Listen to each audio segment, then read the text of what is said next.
I stood in my childhood bedroom staring at the crisp white navy dress uniform hanging on the door. 4 gold stars gleamed on each shoulder board. My phone buzzed with another text from Dad. "Still time to change into a real wedding dress. Don't embarrass yourself." My hands trembled as I touched the medals on my chest. 20 years of service, countless missions, and he still saw me as his disappointing daughter. Today at my wedding, everything would change. He just didn't know it yet.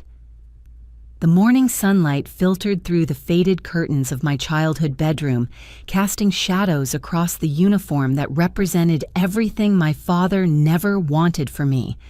As I ran my fingers along the pristine fabric, memories flooded back to when this journey began, long before I ever dreamed of wearing stars on my shoulders. Growing up as Frank Miller's daughter meant living in a world built for boys. My father, a construction foreman who spent his days commanding crews of men, came home each evening to a house full of daughters. 3 of us, Amy, Jessica, and me. Chastity, the youngest. You could see the disappointment settle into the lines of his face whenever he looked at us, especially during those moments when other fathers talked about teaching their sons to throw footballs or fix engines. I tried harder than my sisters to bridge that gap. While Amy played with dolls and Jessica practiced piano, I begged Dad to let me hand him tools while he worked on his truck. I joined every sports team our school offered: softball, basketball, track. I pushed myself to be captain of each one, thinking that maybe if I brought home enough trophies, he'd look at me the way he looked at his buddies' sons. "Nice game today, kiddo," he'd say, barely glancing at another first-place medal. But remember, sports won't matter when you're married. Better to focus on skills that'll help you keep a good home. My report cards were flawless. Straight A's every semester, honor roll, National Honor Society. I'd spread them out on the kitchen table, waiting for him to come home, hoping this time would be different. Smart girls intimidate boys. He'd warned folding the papers without really looking. Don't want to end up alone because you were too focused on being clever. The summer after my 18th birthday changed everything. While my classmates prepared for college orientations and dorm shopping, I made a decision that would shatter the fragile peace in our household. Without telling anyone, I walked into the Navy recruitment office on Main Street and signed my name on the dotted line. For 3 weeks, I kept the secret locked inside, going through the motions of family dinners and helping Mom with laundry, while my future waited in sealed documents hidden beneath my mattress. The weight of that choice pressed against my chest every time Dad talked about Amy's engagement or Jessica's acceptance to the local community college. The truth came out on a humid Thursday evening. Mrs. Patterson from 2 houses down had seen me leaving the recruitment office during my final paperwork appointment. Small towns never could keep secrets, and she wasted no time sharing this particular gossip with her book club, which included my mother's sister. I was setting the table for dinner when Dad burst through the front door, his face the color of overripe tomatoes. Mom followed behind him, wringing her hands, while Amy and Jessica peered around the corner from the living room. "What's this I hear about you joining the military?" His voice shook the pictures on the wall. I straightened my shoulders, meeting his glare. "It's true. I leave for basic training in 2 weeks." The silence that followed felt like the pause before a thunderstorm. Then the explosion came.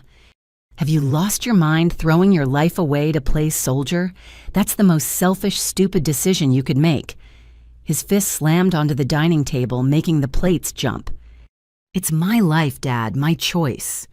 "Your choice. You're just a girl. The military is no place for you. What about marriage, children? A real future?"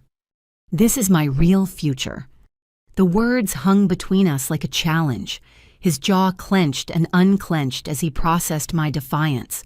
Without another word, he turned and stalked to his bedroom, slamming the door with enough force to rattle the windows.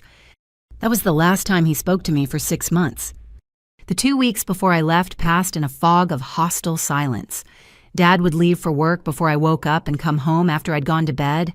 If we accidentally crossed paths, he'd look through me as if I were invisible. Mom tried to play peacemaker, leaving little notes under my door with Bible verses about forgiveness, but she never stood up to him directly. My sisters followed his lead with the cruelty that only siblings can perfect. Amy engaged to her high school sweetheart, and deepen wedding planning made pointed comments about how some people were too selfish to think about family. Jessica, always desperate for Dad's approval, parroted his words about women knowing their place. On my last morning home, I dragged my single duffel bag down the stairs at 4 a.m, planning to catch the early bus to the processing station alone. But when I reached the kitchen, Mom stood there in her threadbare bathrobe, a cup of coffee in her hands and tears in her eyes. "I packed you some sandwiches," she whispered, handing me a brown paper bag. "And there's something else." She pressed an envelope into my palm. Inside were 5 $100 bills and a note in her shaky handwriting, "Make me proud." We stood there in the pre-dawn darkness, two women caught between love and loyalty. She pulled me into a fierce hug, her tears dampening my shoulder. "He's wrong about you," she breathed into my ear. "But he's too stubborn to see it. Show them all what Miller women are made of." The front door clicked shut behind me with a finality that echoed in my bones. As the bus pulled away from everything I'd known, I watched my childhood home shrink in the distance. Through the living room window, I caught a glimpse of a silhouette. Dad standing behind the curtain, watching me leave. He might have been too proud to say goodbye, but he couldn't help watching his youngest daughter disappear into a future he couldn't control. That image burned itself into my memory, a reminder that sometimes love comes wrapped in disappointment and fear. Basic training waited for me with its promises of transformation. I didn't know then that I was embarking on a journey that would take me from that broken foundation to heights no one in my family could imagine. All I knew was that I was finally free to prove what I'd always known deep in my core. I wasn't just Frank Miller's disappointing daughter. I was Chastity Miller, and I was going to show the world what that meant. Boot camp at Naval Station. Great Lakes transformed me in ways I never anticipated. Every morning at 04:30, as I made my rack with military precision and prepared for another day of grueling training, I felt myself becoming someone new.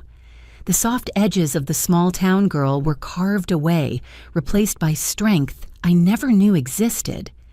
My division commander, Petty Officer Martinez, pushed us beyond our limits daily. While other recruits struggled and complained, I thrived. The physical challenges that broke some people down only made me hunger for more. I finished every run at the front of the pack, completed every evolution with determination that surprised even myself. "Miller, you've got something special," Martinez told me after a particularly brutal combat fitness test. "Keep pushing like this and doors will open for you in this Navy." 8 weeks flew by in a blur of marching classes and weapons training. When graduation day arrived, I scanned the crowd of families, knowing mine wouldn't be there, but hoping anyway. As my division performed our final pass in review, I held my head high, letting pride fill the empty space where family support should have been. My first leave came with 10 days of freedom and a bus ticket home. Part of me wanted to skip Iowa entirely, maybe visit Chicago or see the ocean for the first time. But Mom's letters had been arriving weekly, filled with careful updates about everything except what mattered most. I needed to try one more time to bridge the chasm between Dad and me. The cornfields of home looked exactly the same as I remembered, but I felt like a stranger passing through a previous life. My dress blues hung perfectly pressed in a garment bag, medals aligned precisely on the chest. I'd earned expert marksman badges and been selected for advanced training programs. Maybe seeing his daughter in uniform would finally make Dad understand. Mom nearly dropped her coffee cup when I walked through the front door. She pulled me into an embrace that smelled of vanilla extract and laundry soap, examining every inch of me as if I might have been replaced by someone else. "You look so different," she murmured, touching the sleeve of my uniform. "Stronger. Where is everyone?" Her smile faltered slightly. "Your father's at work. The girls are coming for dinner tonight. He said he wants to have a special welcome home meal." Something in her tone set off warning bells, but I pushed the unease aside. Maybe 6 months of silence had given him time to accept my choice. Maybe we could finally move forward as a family. The afternoon passed quietly as I helped Mom prepare her famous pot roast and apple pie. She asked careful questions about training, marveling at stories of obstacle courses and firefighting drills. We worked side by side in comfortable rhythm until the sound of Dad's truck in the driveway made us both freeze. He walked in without looking at me, hanging his hard hat on the usual hook and washing his hands at the kitchen sink. The familiar routine felt surreal after months of military precision and purpose. "Chase City's home," Mom announced unnecessarily. "I can see that," he replied, finally turning to face me. His eyes swept over my uniform with an expression I couldn't read. "Better change into something appropriate for dinner. We're having company." Before I could respond, car doors slammed outside. Amy entered first her engagement ring, catching the light as she waved dismissively at my uniform. Jessica followed arm in arm with her boyfriend, both of them exchanging meaningful glances. Then came someone unexpected. Tom Garrison walked into my childhood home like he owned it, his freshly divorced status apparently making him the evening's guest of honor. He was 35, worked at the bank, and had a son from his failed marriage. Most importantly, he was exactly the kind of steady, boring man my father considered suitable husband material. "You remember Tom," Dad said, clapping him on the shoulder. "His divorce was finalized last month. Thought it would be nice for you two to catch up." The pieces clicked into place with sickening clarity. This wasn't a welcome home dinner. This was an ambush. We sat around the dining table in assigned seats that felt like chess positions. Dad placed Tom directly across from me, while my sisters flanked us like guards. Mom served dinner with shaking hands, her eyes apologizing for something she couldn't prevent. "So Chastity." Tom began cutting into his pot roast with self-important precision. "Your dad tells me you've been playing sailor. Must be quite an adventure." "I'm serving my country," I corrected, keeping my voice level.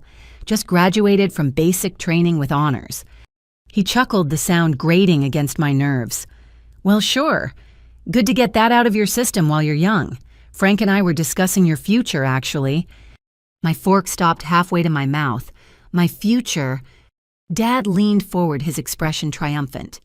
"Tom's looking for someone sensible to help raise his boy, someone who understands responsibility. I told him you'd be finishing up this Navy nonsense soon." The room tilted slightly as rage built in my chest. Around me, my family continued eating as if this were perfectly normal dinner conversation, as if my life were community property to be distributed at their discretion. In fact, Tom continued, apparently oblivious to the danger in my silence. "Frank suggested you could be discharged for family hardship. Taking care of a child would certainly qualify. We could have you back home and settled within a few months." "The military is no place for women anyway," he added with a patronizing smile. "All that aggressive training, living with strange men. It's not natural. You need a stable home, a family to care for." Something inside me snapped with an almost audible crack. I stood slowly placing my napkin beside my plate with deliberate calm. "Let me make something very clear." I began my voice carrying the authority I'd learned from drill instructors. "I am not coming home. I am not marrying you or anyone else my father picks out like livestock at auction. I am not abandoning my career to play stepmother to your child. And I am certainly not going to sit here and listen to you disrespect my service and my choices." Tom's mouth opened and closed like a fish gasping for air. Dad's face darkened to purple. "Sit down," he ordered. "You're being dramatic and ungrateful." Ungrateful.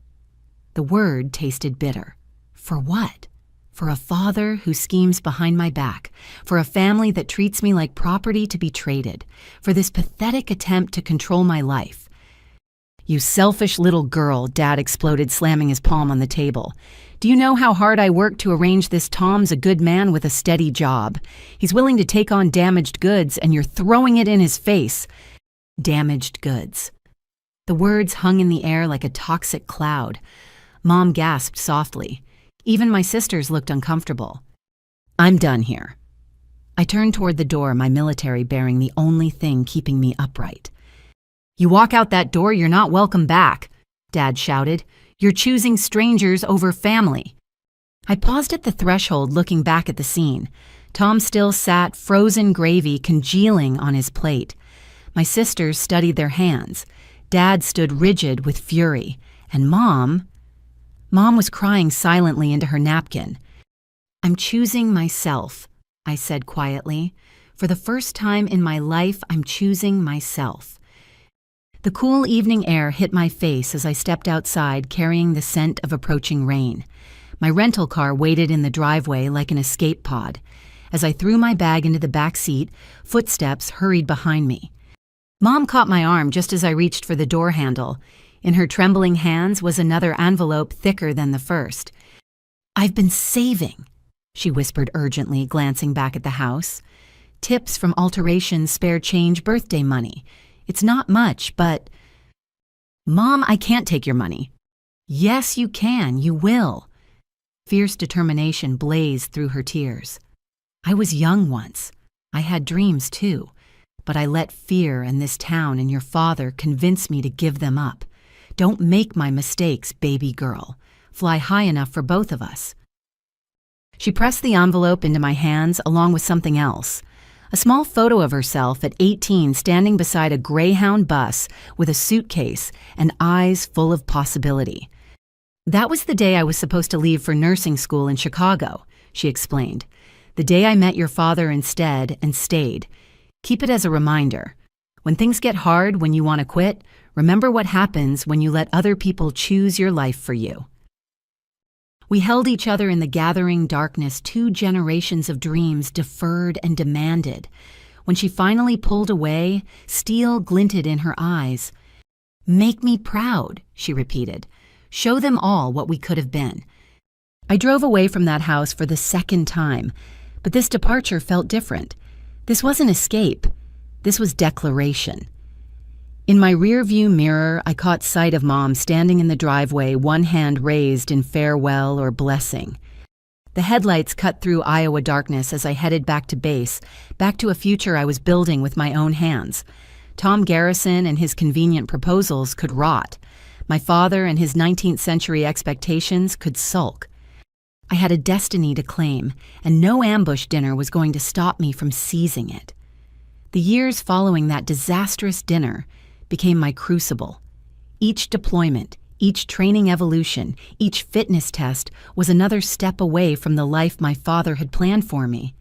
I threw myself into military service with the dedication of someone who had everything to prove and nothing left to lose. Advanced training schools opened doors I hadn't known existed. Intelligence-gathering combat tactics, specialized warfare programs. My instructors recognized something hungry in me, a drive that went beyond simple career ambition. When the opportunity arose to try out for one of the military's most elite programs, I didn't hesitate. "You understand what you're signing up for?" Master Chief Reynolds asked during my initial interview. "The Naval Special Warfare Assessment is designed to break people, strong people. We've never had a woman complete the program." "Then I'll be the first Master Chief." He studied me with eyes that had seen too many hopeful candidates wash out. "The men won't want you there. The instructors will be harder on you. The standards won't bend, not 1 inch." "I'm not asking them to Master Chief." A ghost of a smile crossed his weathered face. "Report to Coronado Monday morning, 0500. Bring your war face Miller. You're going to need it." The Naval Amphibious Base Coronado looked deceptively peaceful in the pre-dawn darkness. Palm trees swayed in the ocean breeze. Waves lapped gently at the shore. It could have been a vacation paradise except for the line of anxious candidates standing at attention on the beach, about to enter a world of carefully orchestrated suffering. 143 men and me. The whispers started immediately.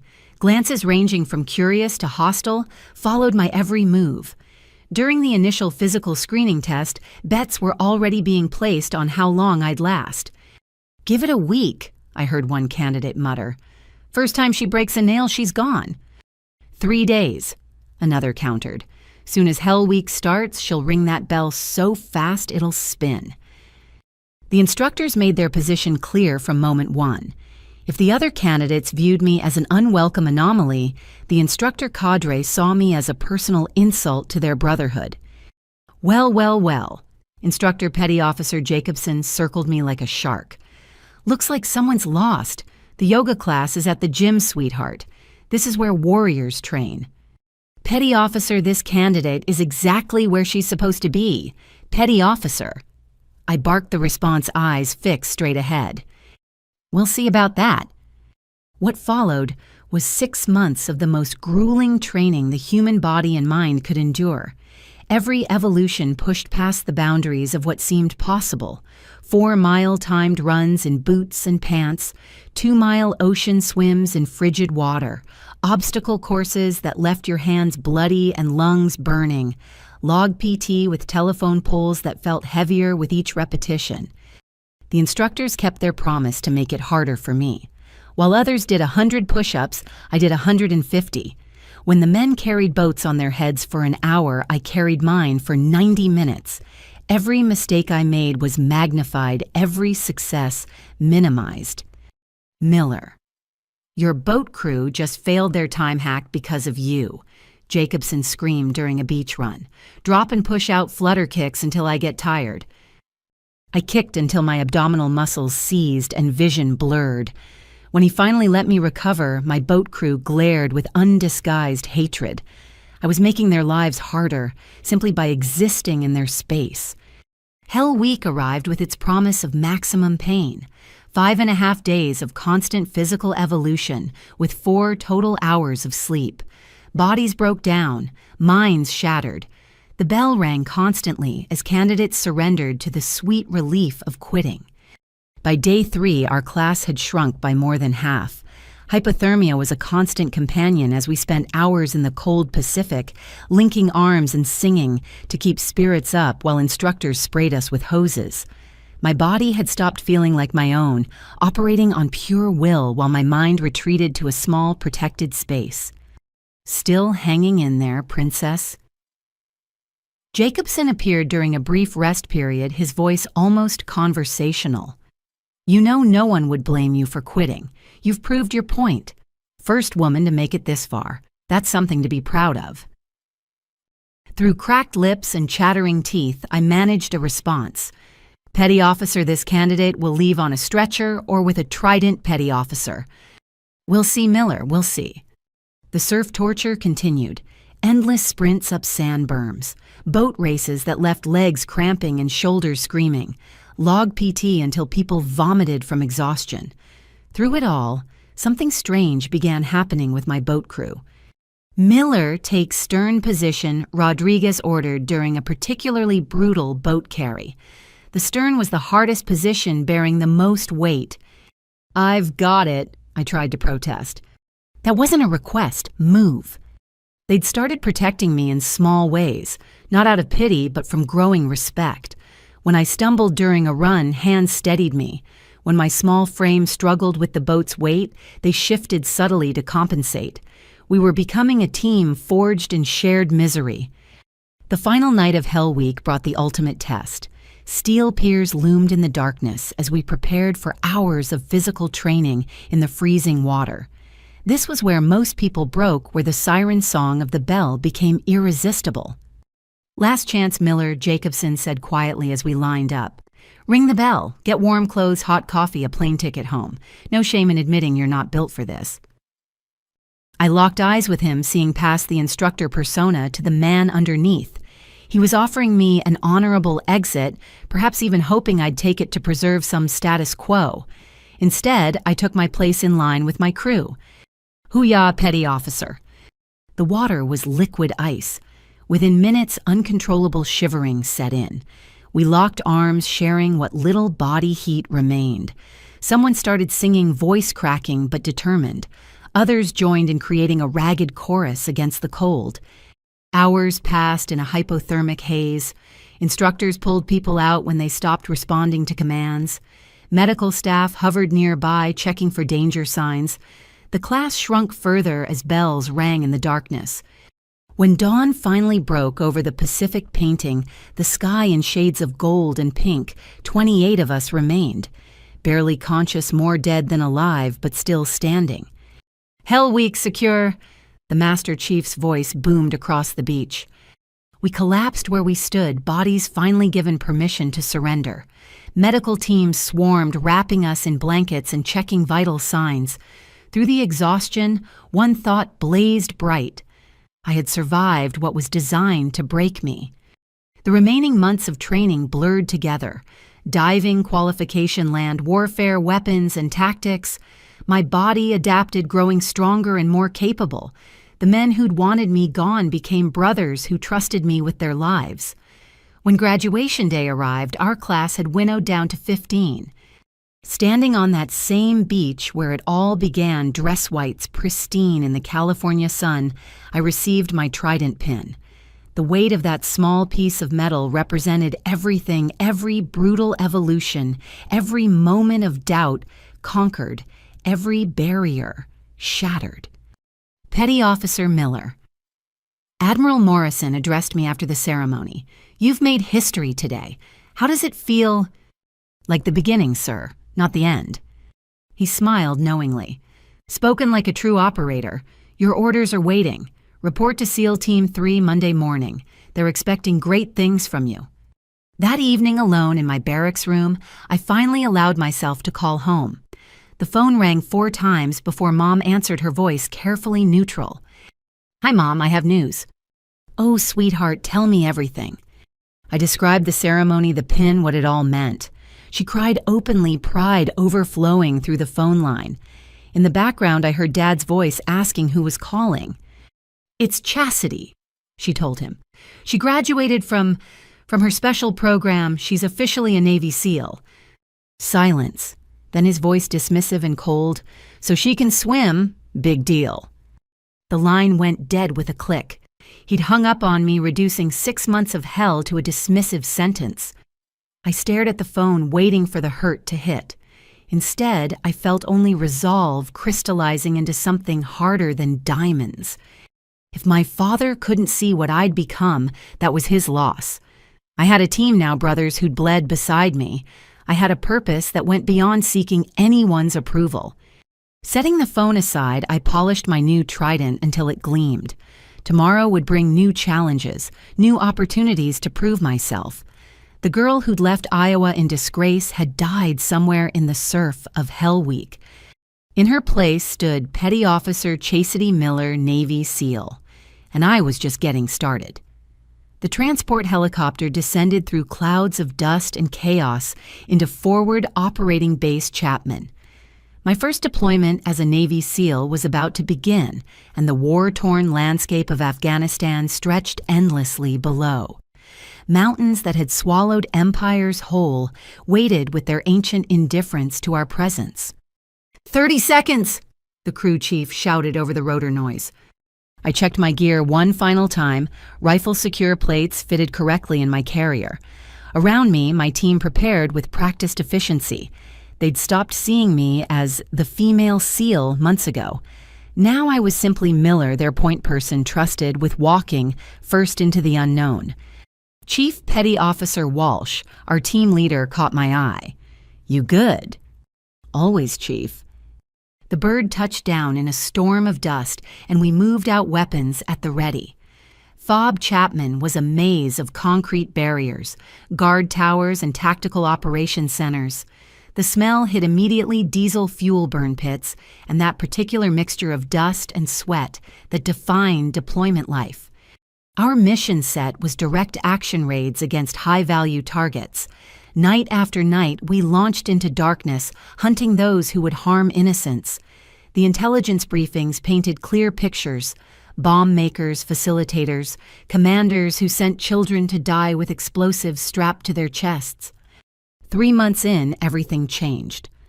"We have 12 aid workers taken hostage," Commander Bryant announced during a midnight briefing. "International medical team grabbed from their convoy yesterday. Intel suggests they're being held here." He pointed to a compound nestled in a valley 20 miles north.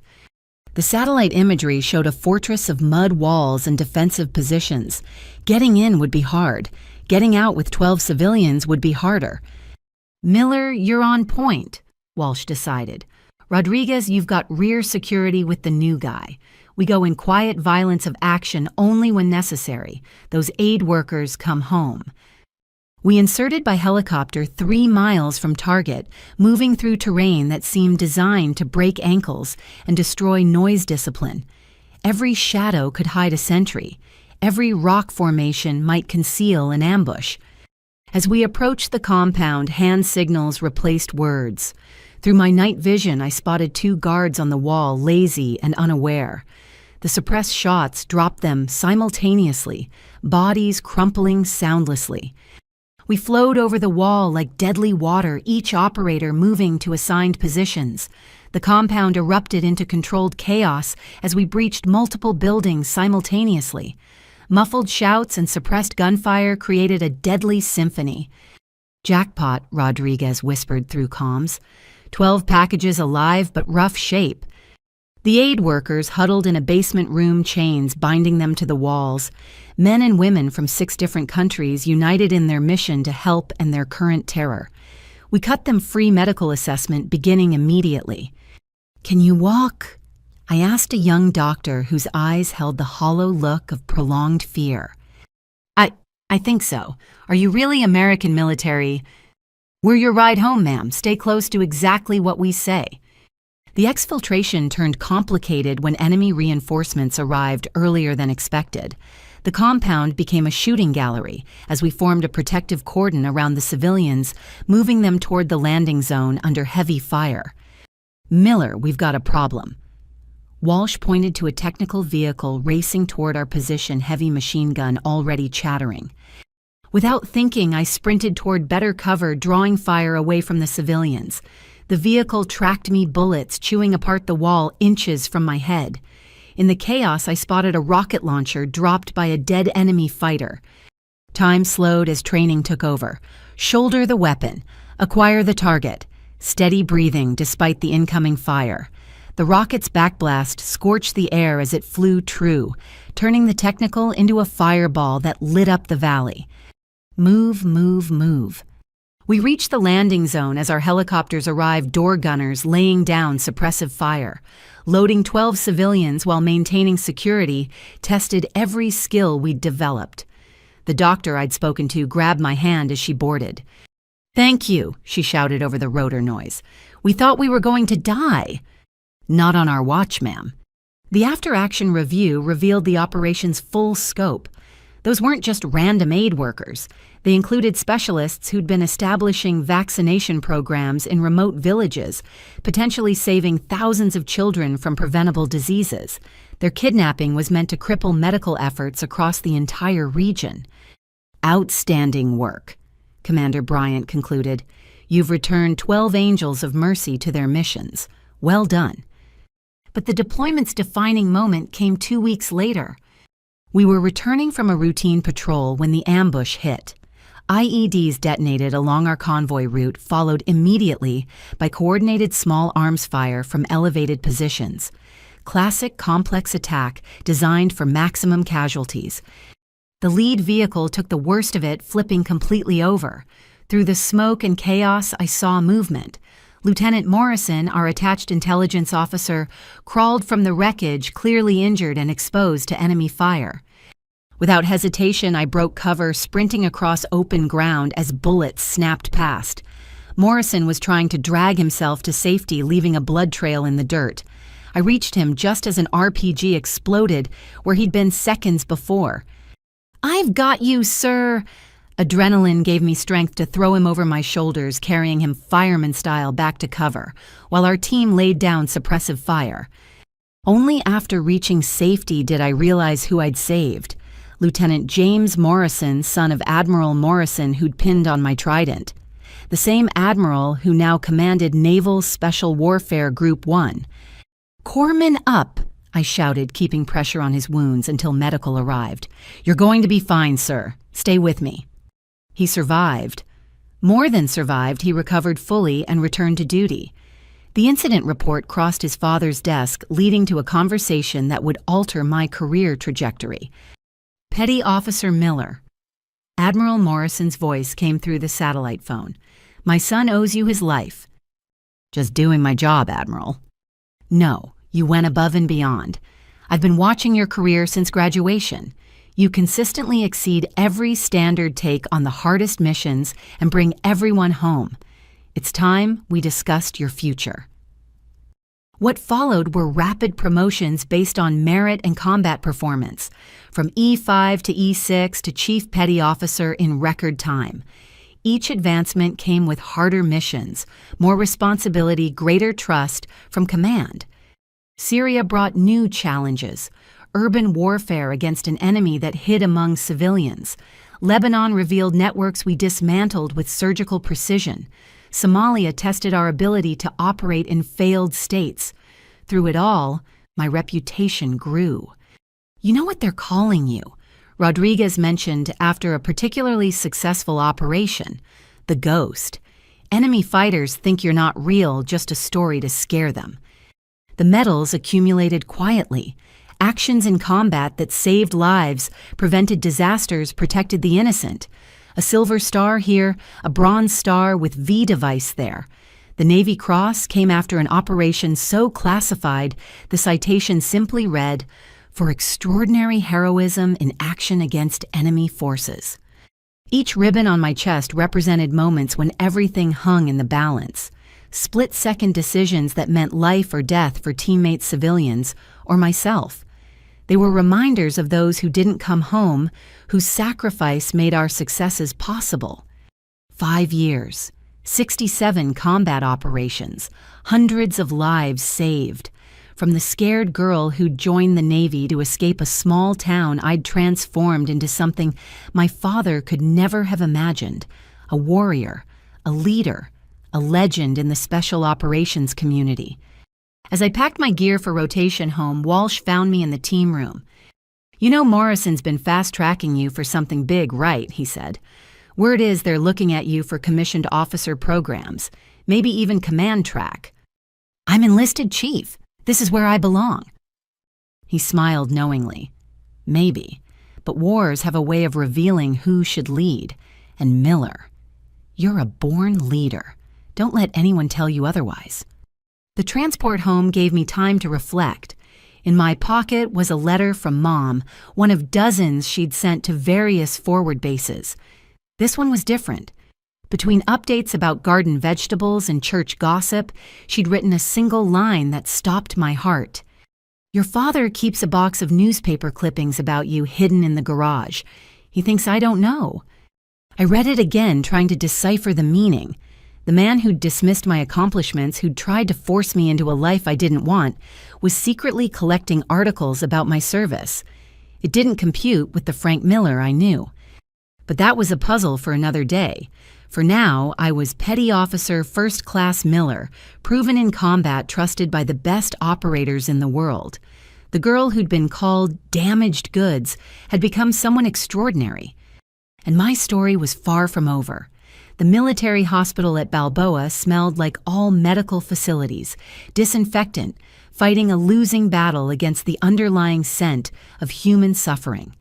I'd avoided doctors as much as possible throughout my career, but the shrapnel in my shoulder from our last operation in Syria had finally won the argument.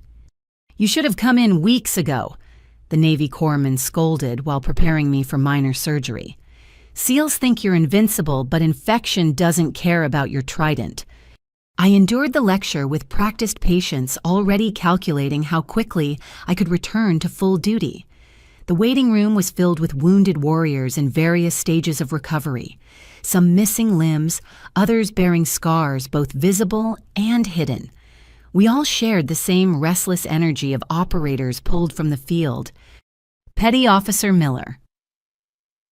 A doctor appeared, but not the Navy surgeon I expected. This man wore civilian clothes under his white coat with kind eyes behind wire-rimmed glasses. "I'm Dr. Ryan Hayes. I'll be consulting on your procedure." Consulting, I thought this was routine fragment removal. He smiled, reviewing my chart. "The placement is near some nerve clusters we need to be careful about. I specialize in combat trauma surgery. Spent the last 3 years working with children in conflict zones, so I've seen my share of shrapnel wounds." Something in his manner put me at ease. Unlike many civilians who treated military members with either excessive reverence or subtle disdain, he simply saw me as a patient who needed help. The surgery went smoothly, and I woke to find him checking my dressings with meticulous care. "Lucky," he murmured. "Another centimeter and you might have lost mobility in that arm. When did this happen?" 6 weeks ago, maybe 7. His eyebrows rose. "You've been operational with metal in your shoulder for 7 weeks. There was work to finish." Instead of launching into another lecture, he simply nodded. "I understand. My last posting was in Aleppo. Sometimes the mission has to come first." He paused. "Though I bet your team would prefer their point person at full capability." He had me there.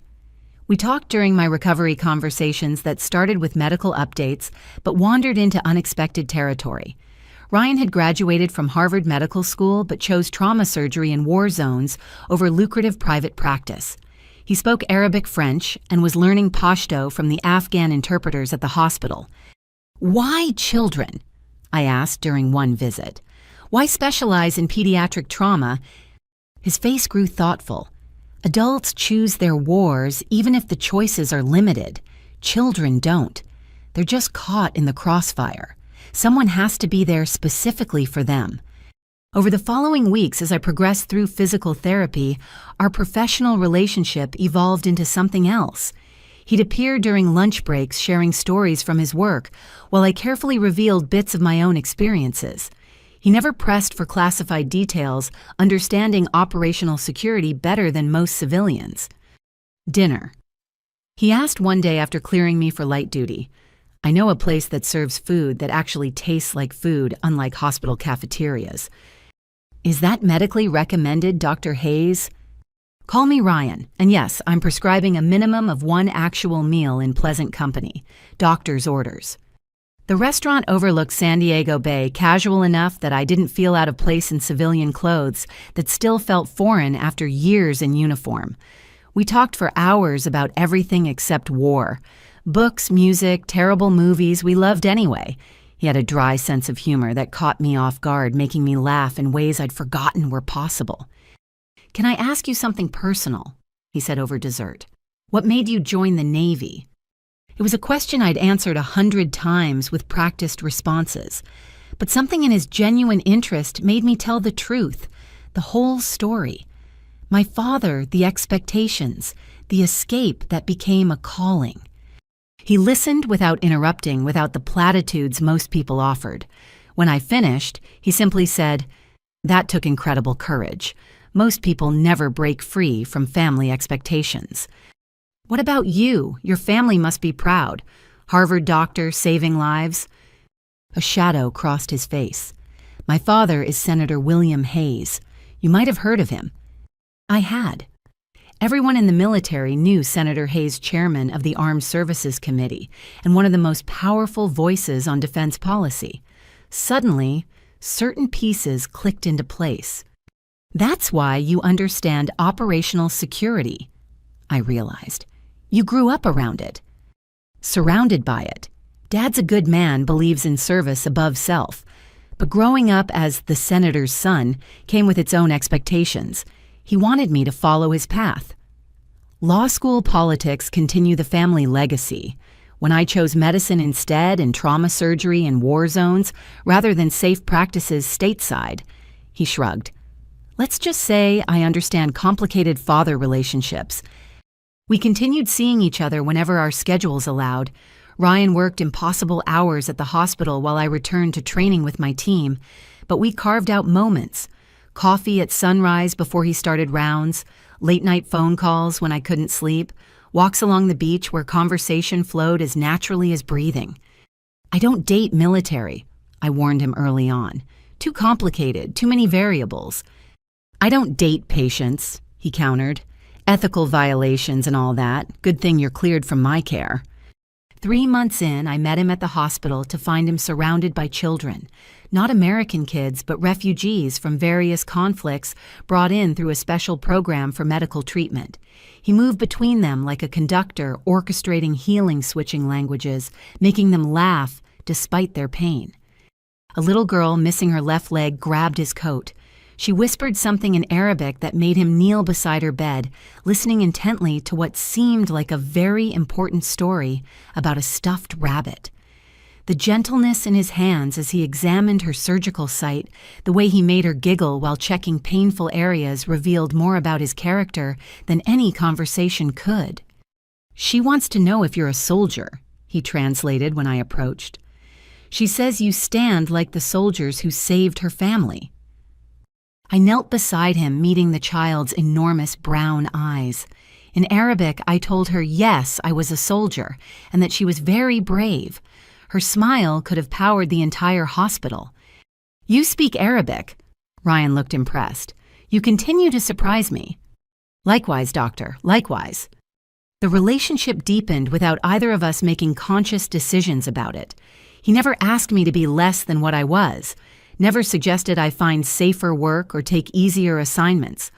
When I deployed for training exercises, he sent care packages filled with books and good coffee.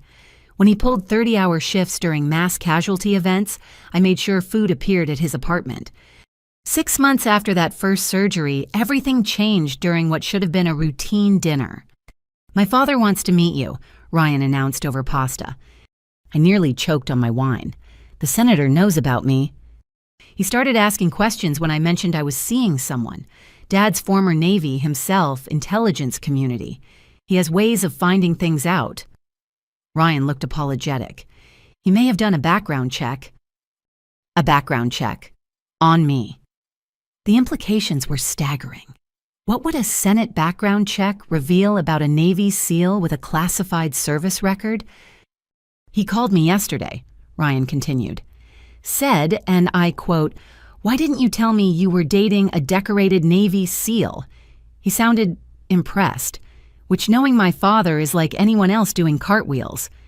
2 weeks later, I found myself at the Hayes family estate in Georgetown, wearing civilian clothes that felt like costume armor. Senator William Hayes stood 6'4" with silver hair and eyes that missed nothing. This was a man who'd served as a naval intelligence officer during the Cold War before entering politics.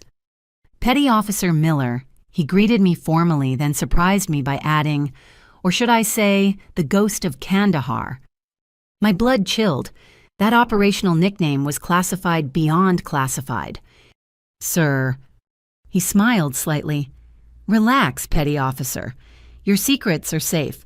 But when my son starts dating someone, I do my due diligence. What I found," he shook his head, "extraordinary is an understatement. Please join me in the study." The study walls were covered with naval memorabilia and photos from his service days. He poured 2 glasses of whiskey and handed me one without asking if I drank. 67 confirmed operations. He began without preamble. Navy Cross Silver Star, 3 Bronze Stars, youngest woman ever to earn a trident, first female SEAL to see combat. "Do you know what struck me most in your record?" "No, sir." The gaps, the redacted sections, the operations so black they don't officially exist. My clearance is fairly comprehensive, Petty Officer. When even I can't access details, it tells me you've been at the tip of the spear in ways this country will never fully acknowledge. We sat in silence for a moment before he continued. "Ryan doesn't know the specifics, nor should he. But I want you to know something. My son has chosen to heal in places where others wage war. He's seen humanity at its worst and still believes in making it better. I've watched him date people who couldn't understand that calling. You're different. Sir, you understand service, sacrifice, the weight of secrets that can't be shared. You won't ask him to be less than he is, and God knows he won't ask that of you." He raised his glass. "To complicated callings and the people who understand them." We drank and something passed between us. Not quite approval, but recognition. One warrior acknowledging another across generations and different battlefields. Later, as Ryan drove me back to base, he glanced over. "That went better than expected. He usually terrifies the people I date. He's protective of you.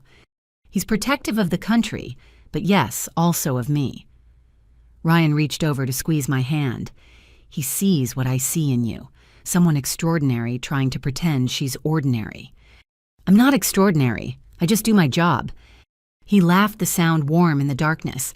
Right, that's why my father, who's met presidents and kings, just spent 2 hours asking your opinion on asymmetric warfare tactics. That night, lying in my barracks room, I stared at the ceiling, processing what had happened. I'd found someone who saw me clearly and wasn't intimidated, who understood that service came in many forms, whose own calling matched mine in intensity, if not execution. Ryan never tried to tame me or civilize me or make me smaller. He simply existed in my life like a fixed point of light, constant and warm, and there whenever I needed reminding that the world held more than violence and duty. I love you. I told him 3 weeks later, the words surprising us both as we watched sunset from Coronado Beach. I didn't plan to, but I do. He pulled me close, salt air and surgical soap mingling in a scent I'd forever associate with safety. I love you too, Chastity. Have for months. Just wondered when you'd let yourself admit it. Love in wartime was dangerous. Love as a special operator was nearly impossible. But somehow we'd found something worth the risk, something that made the fights worthwhile and the homecoming sweeter. For the first time since leaving Iowa, I had someone who knew me completely and chose to stay anyway. The damaged goods had found another soul with beautiful scars, and together we were building something neither of us had dared hope for. The beach at Naval Base Coronado held 1,000 memories. This was where I'd nearly died during Hell Week, where I'd earned my trident, where I'd learned to call the ocean home. Now as sunset painted the sky in shades of amber and rose, it was about to hold one more. Ryan had been unusually nervous all week, fumbling with his coffee cup and checking his phone constantly. After 2 years together, I could read his moods like operational briefings. Something was definitely up.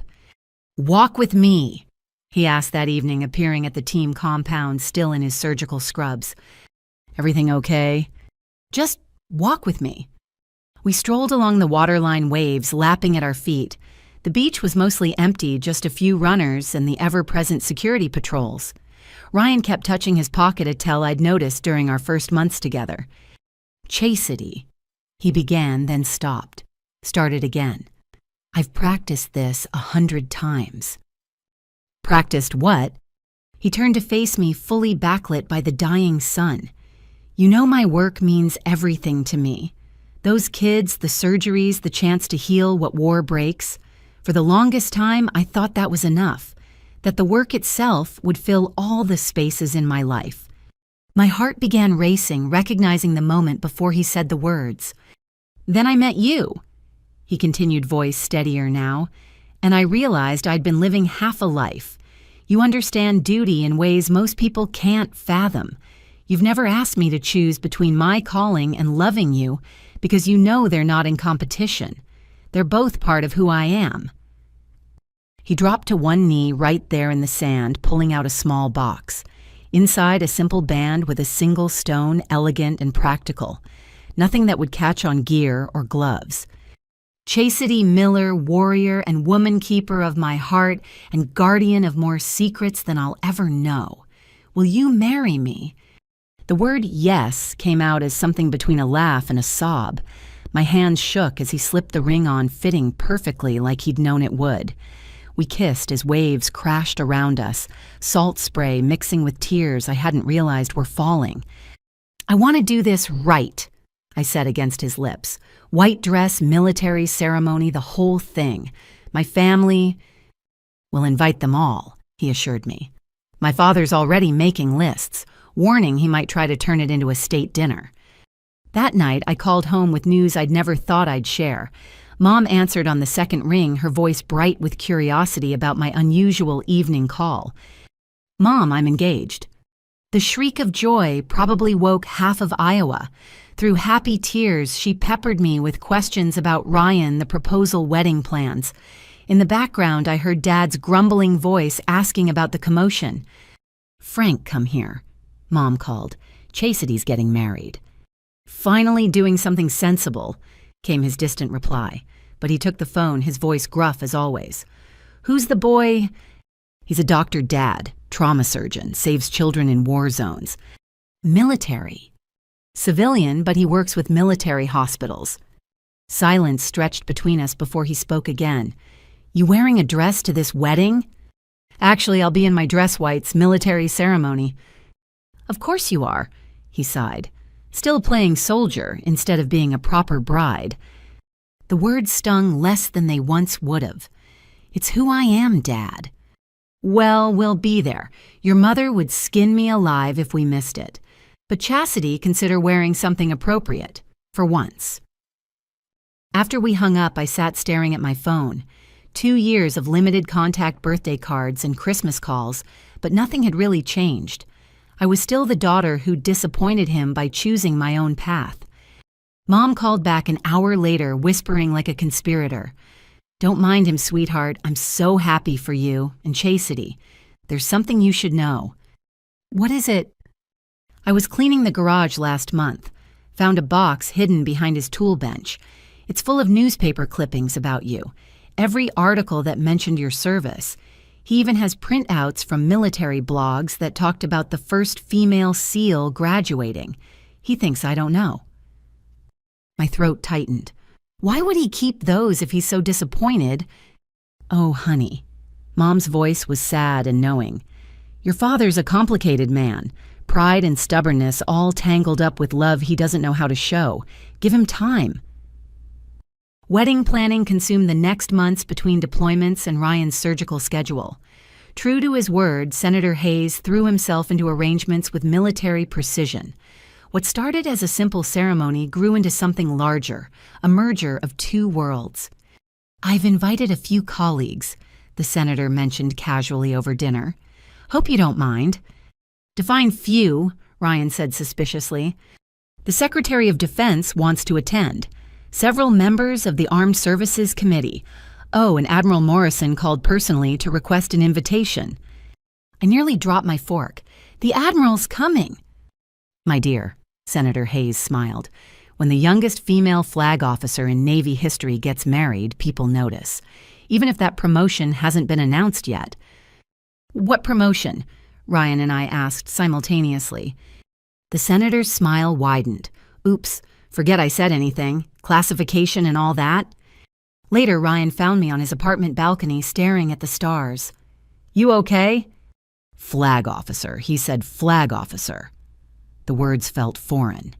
That's Admiral rank. That's impossible. Is it? He settled beside me, pulling me close. You've been doing the impossible since you were 18. My phone rang, interrupting the moment. Admiral Morrison's name appeared on the screen. Petty Officer Miller, I answered formally. Chief Miller, he corrected. Or should I say Chief Miller for about another week. Can you come to my office tomorrow? Bring your dress whites. All of them. All of them, sir. Every set you own. Oh, and Chastity. Congratulations on your engagement. Ryan's a lucky man. The next morning, I reported to Naval Special Warfare Command with a garment bag, thoroughly confused. Admiral Morrison's aide ushered me into a conference room where several high-ranking officers waited. Chief Miller Morrison began formally. Sit. We need to discuss your future. What followed was surreal. My service record laid out in detail.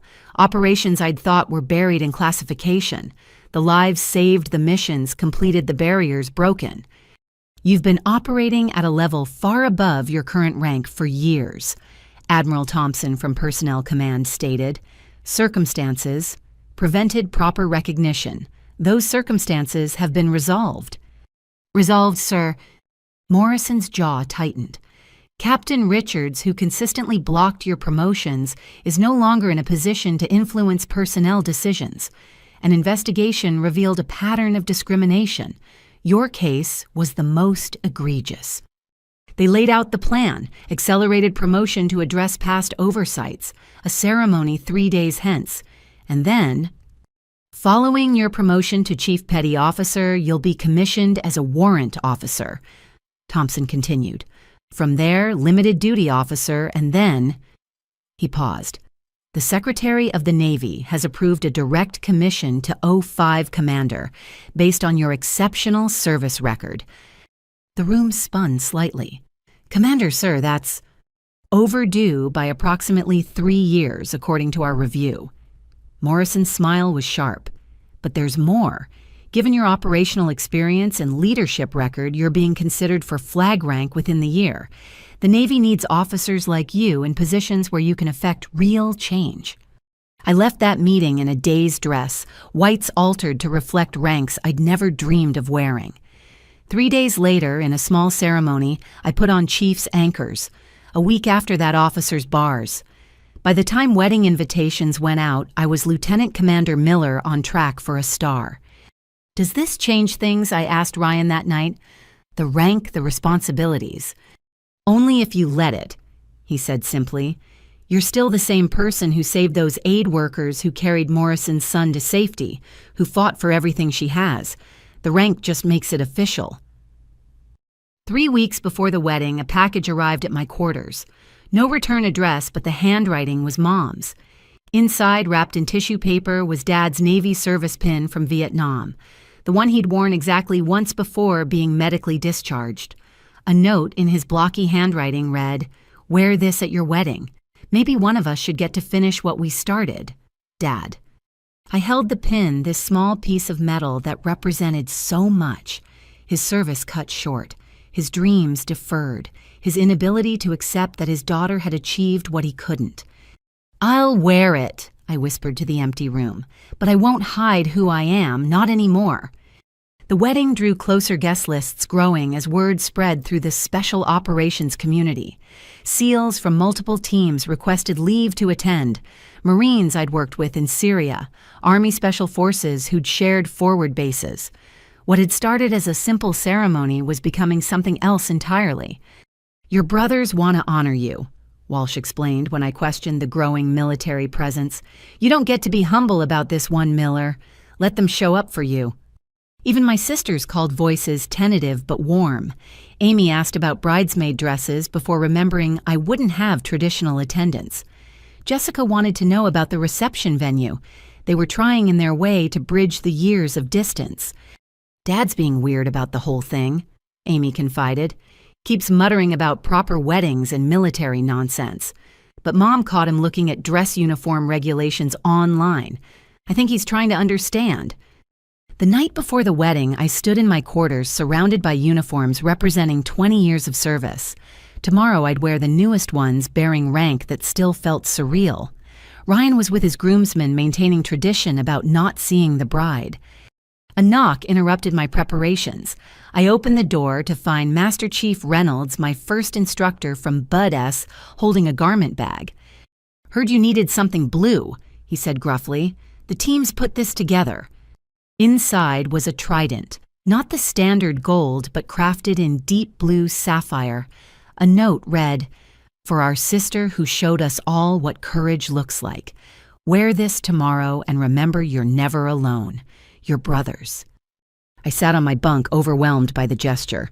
Tomorrow I'd walk down an aisle in uniform, disappointing my father's vision of a proper wedding. But I'd walk it surrounded by warriors who'd seen me at my worst and still called me family. The girl from Iowa who'd run from expectations had become something beyond anyone's imagining. Tomorrow I'd marry the man who saw all of me and loved me anyway. And somehow, despite everything, my family would be there to witness it. Even if they still didn't understand who I'd become. The first battle erupted over save the dates. What should have been a simple decision became a full-scale family conflict conducted through tense phone calls and increasingly passive-aggressive emails. "Absolutely not." Dad's voice boomed through Mom's speakerphone. "No daughter of mine is having a military wedding. You'll have a proper church ceremony like your sisters did." I gripped my coffee mug tighter, sitting in Ryan's apartment while he made breakfast. We'd put Mom on speaker, hoping for enthusiasm. Instead, we got Frank Miller's unchanging opposition. "Dad, I'm a naval officer. A military wedding is appropriate." "Appropriate," he snorted. "What's appropriate is a white dress, not some masculine uniform. What will people think?" "I don't care what people think." Well, I do. I have to live in this town after you go back to playing war games. Ryan placed a calming hand on my shoulder, but I could see his jaw tightening. He'd witnessed these calls before, each one following the same pattern. Dad's disapproval, Mom's attempts to mediate my growing frustration. "It's not playing frank," Mom interjected quietly. "She served our country for 20 years. Don't start with me, Susan. Bad enough she throws away her youth on this nonsense. Now she wants to parade around in costume at her own wedding." "It's not a costume." The words exploded out before I could stop them. "It's a uniform I've bled for, that I've earned every thread of. But you wouldn't understand that, would you?" Silence crackled through the phone. Then Dad's voice, cold and final. "You do what you want. You always have. But don't expect me to smile while you make a mockery of everything a wedding should be." The line went dead. Ryan pulled me into his arms as angry tears threatened. "Hey, we're doing this our way, remember?" "I know, I keep hoping he'll change." "People change when they're ready, not when we need them to." He kissed my forehead. "Now let's look at those venue options Morrison sent over." My sister's reactions were more subtle, but equally cutting. Amy called under the pretense of offering help, but her real agenda became clear quickly. "I still have my wedding dress," she gushed. "It's only been worn once, and we're almost the same size. You could save so much money." "That's kind Amy, but I'm wearing my dress whites." "Oh," disappointment dripped from the single syllable. "Well, what about bridesmaids? Jessica and I have matching dresses from Cousin Sarah's wedding." "I'm not having traditional bridesmaids. My teammates will be standing with me." "Your teammates, men?" "My SEAL brothers, yes." The judgment in her silence was deafening. "Chastity, I know you've always been different, but this is your wedding. Don't you want to feel like a princess for one day?" "I want to feel like myself." Jessica's call came next, tag-teaming disapproval disguised as concern. "Dad's really upset. He's been telling everyone you're having a small private ceremony because you're embarrassed about something." "Embarrassed? We're having 200 guests." 200 soldiers, she corrected. "It's not the same as family and real friends." The implication that my brothers and sisters in arms weren't real friends burned like acid. These were people who'd trusted me with their lives, who'd bled beside me, who'd shown up when blood family failed. But salvation came from an unexpected source. 2 weeks into planning, Senator Hayes invited us to dinner at his Georgetown home. What I expected to be a casual meal turned into a strategic planning session. "I've been thinking about your wedding," he announced over appetizers. "Given the guest list and the significance, we should consider enhanced arrangements." "Dad," Ryan warned, "we discussed keeping it simple. 200 military personnel, including flag officers, is hardly simple." The senator pulled out a leather folder. "I've taken the liberty of making some inquiries."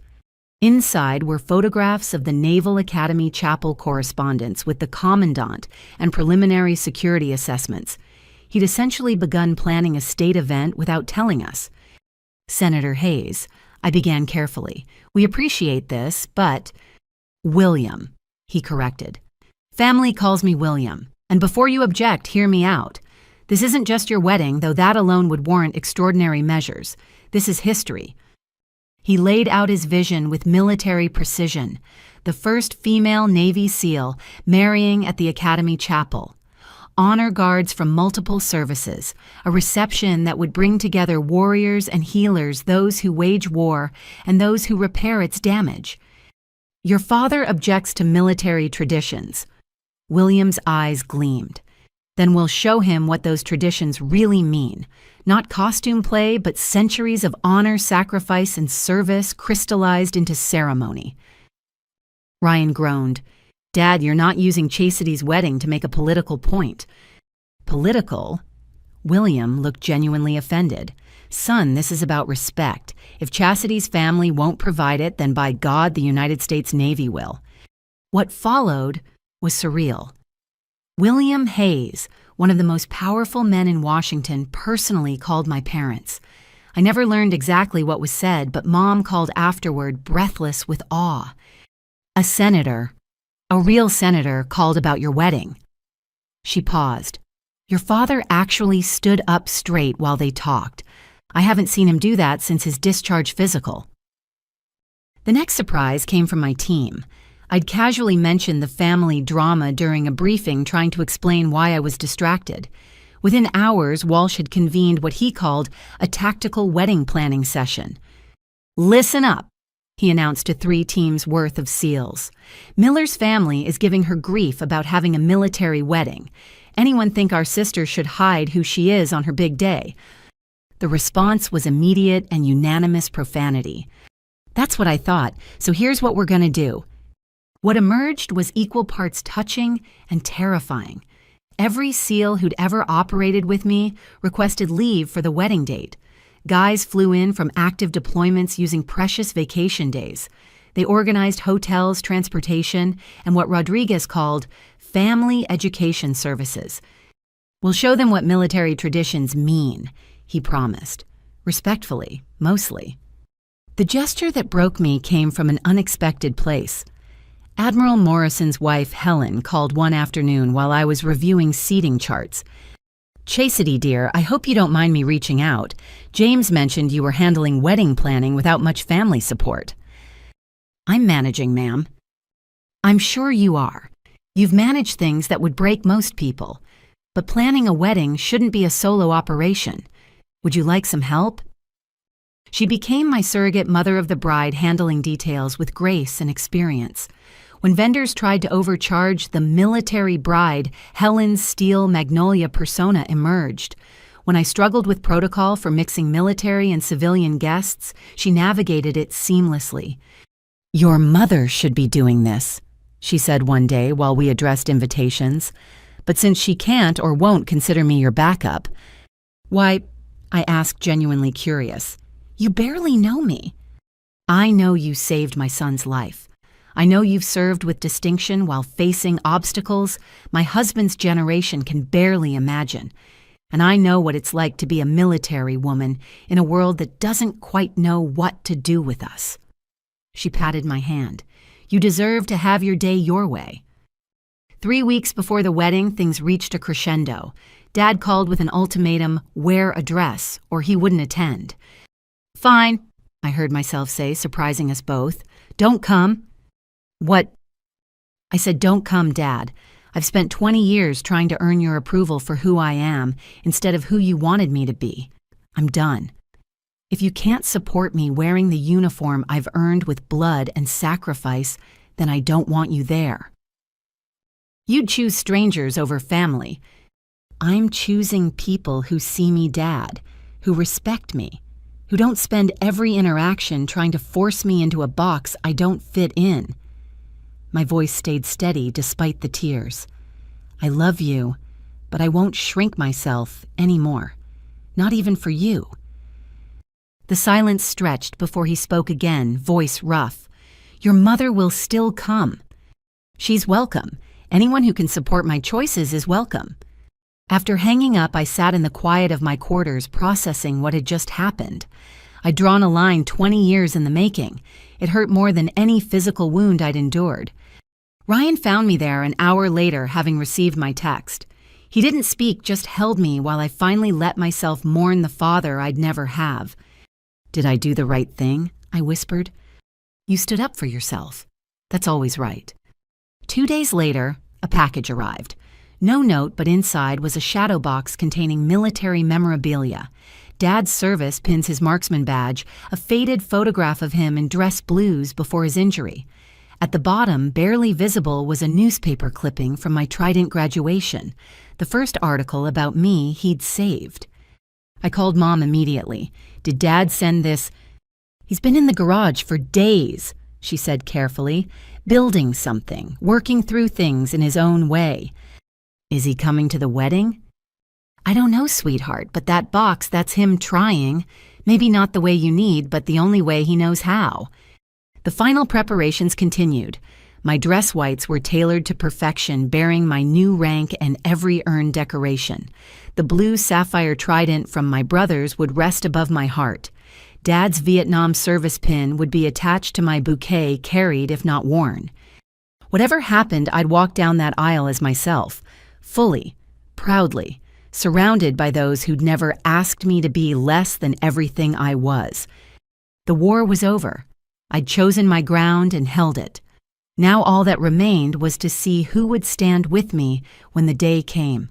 The Pentagon's halls seemed to stretch forever as I followed Admiral Morrison's aide through security checkpoints I'd never seen before. My original orders had simply stated, "Report to conference room 2A at 1400. But this felt far more significant than a routine briefing.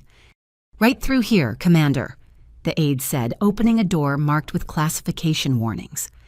Inside, the Joint Chiefs of Staff sat around a polished table, every branch of service represented at the highest level.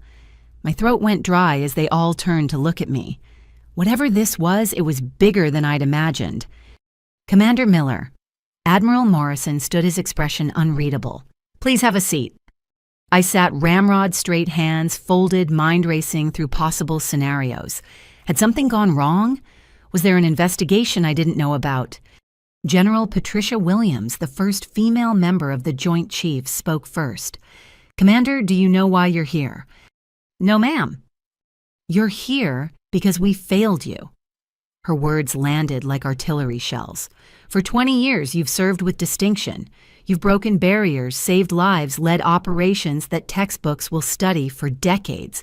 And for most of that time, the system failed to recognize your contributions appropriately." Admiral Thompson from Personnel Command opened a thick folder. My service record, but thicker than I remembered. Much thicker. Captain Elijah Richards. He began the name, making my jaw clench. "Your former superior during multiple promotion cycles, currently under investigation for systemic discrimination and conduct unbecoming. Would you like to know what we found?" I nodded, not trusting my voice. "Every single promotion packet you submitted was altered before reaching review boards, achievements minimized, negative performance evaluations that were never filed officially but somehow appeared in your record, recommendations from superior officers that mysteriously vanished." His voice hardened. "You should have been promoted to chief 5 years earlier. Your commission should have come 7 years ago. As for your current rank..." General Williams took over. "We've reviewed comparable service records from your peers, male SEALs with half your operational experience, fewer decorations, and lesser leadership evaluations who are now captains or even flag officers. The discrimination was systematic, deliberate, and stops today." My hands trembled slightly as the full weight of their words sank in. Years of being passed over, of watching less qualified people advance, of wondering if I simply wasn't good enough despite everything I'd achieved. And all along, it had been deliberate sabotage. "Richards," I managed to ask. "Forced retirement pending criminal charges," Morrison said with satisfaction. "He won't hurt anyone else's career." "But we can't give you back those years," General Williams continued. "What we can do is make it right going forward. Effective immediately, you're promoted to captain with a date of rank backdated 2 years to when you should have received it." Captain, 06. The rank seemed impossible even as she said it. "There's more," Admiral Thompson added. "Your service record qualifies you for flag rank consideration.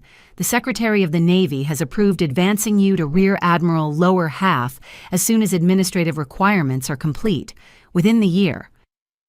The room spun. From commander to admiral in one conversation. It wasn't how the military worked, except apparently when correcting egregious wrongs. I don't know what to say." "Say you'll continue serving."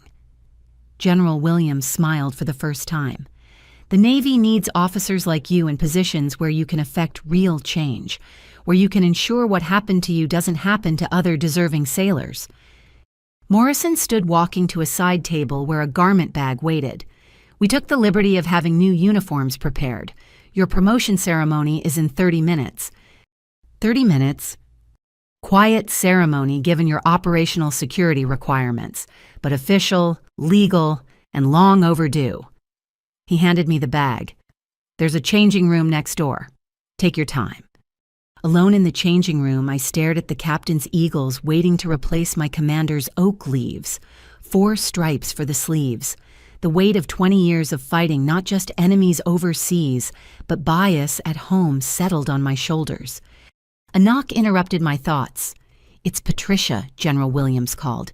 "May I—" She entered, closing the door behind her.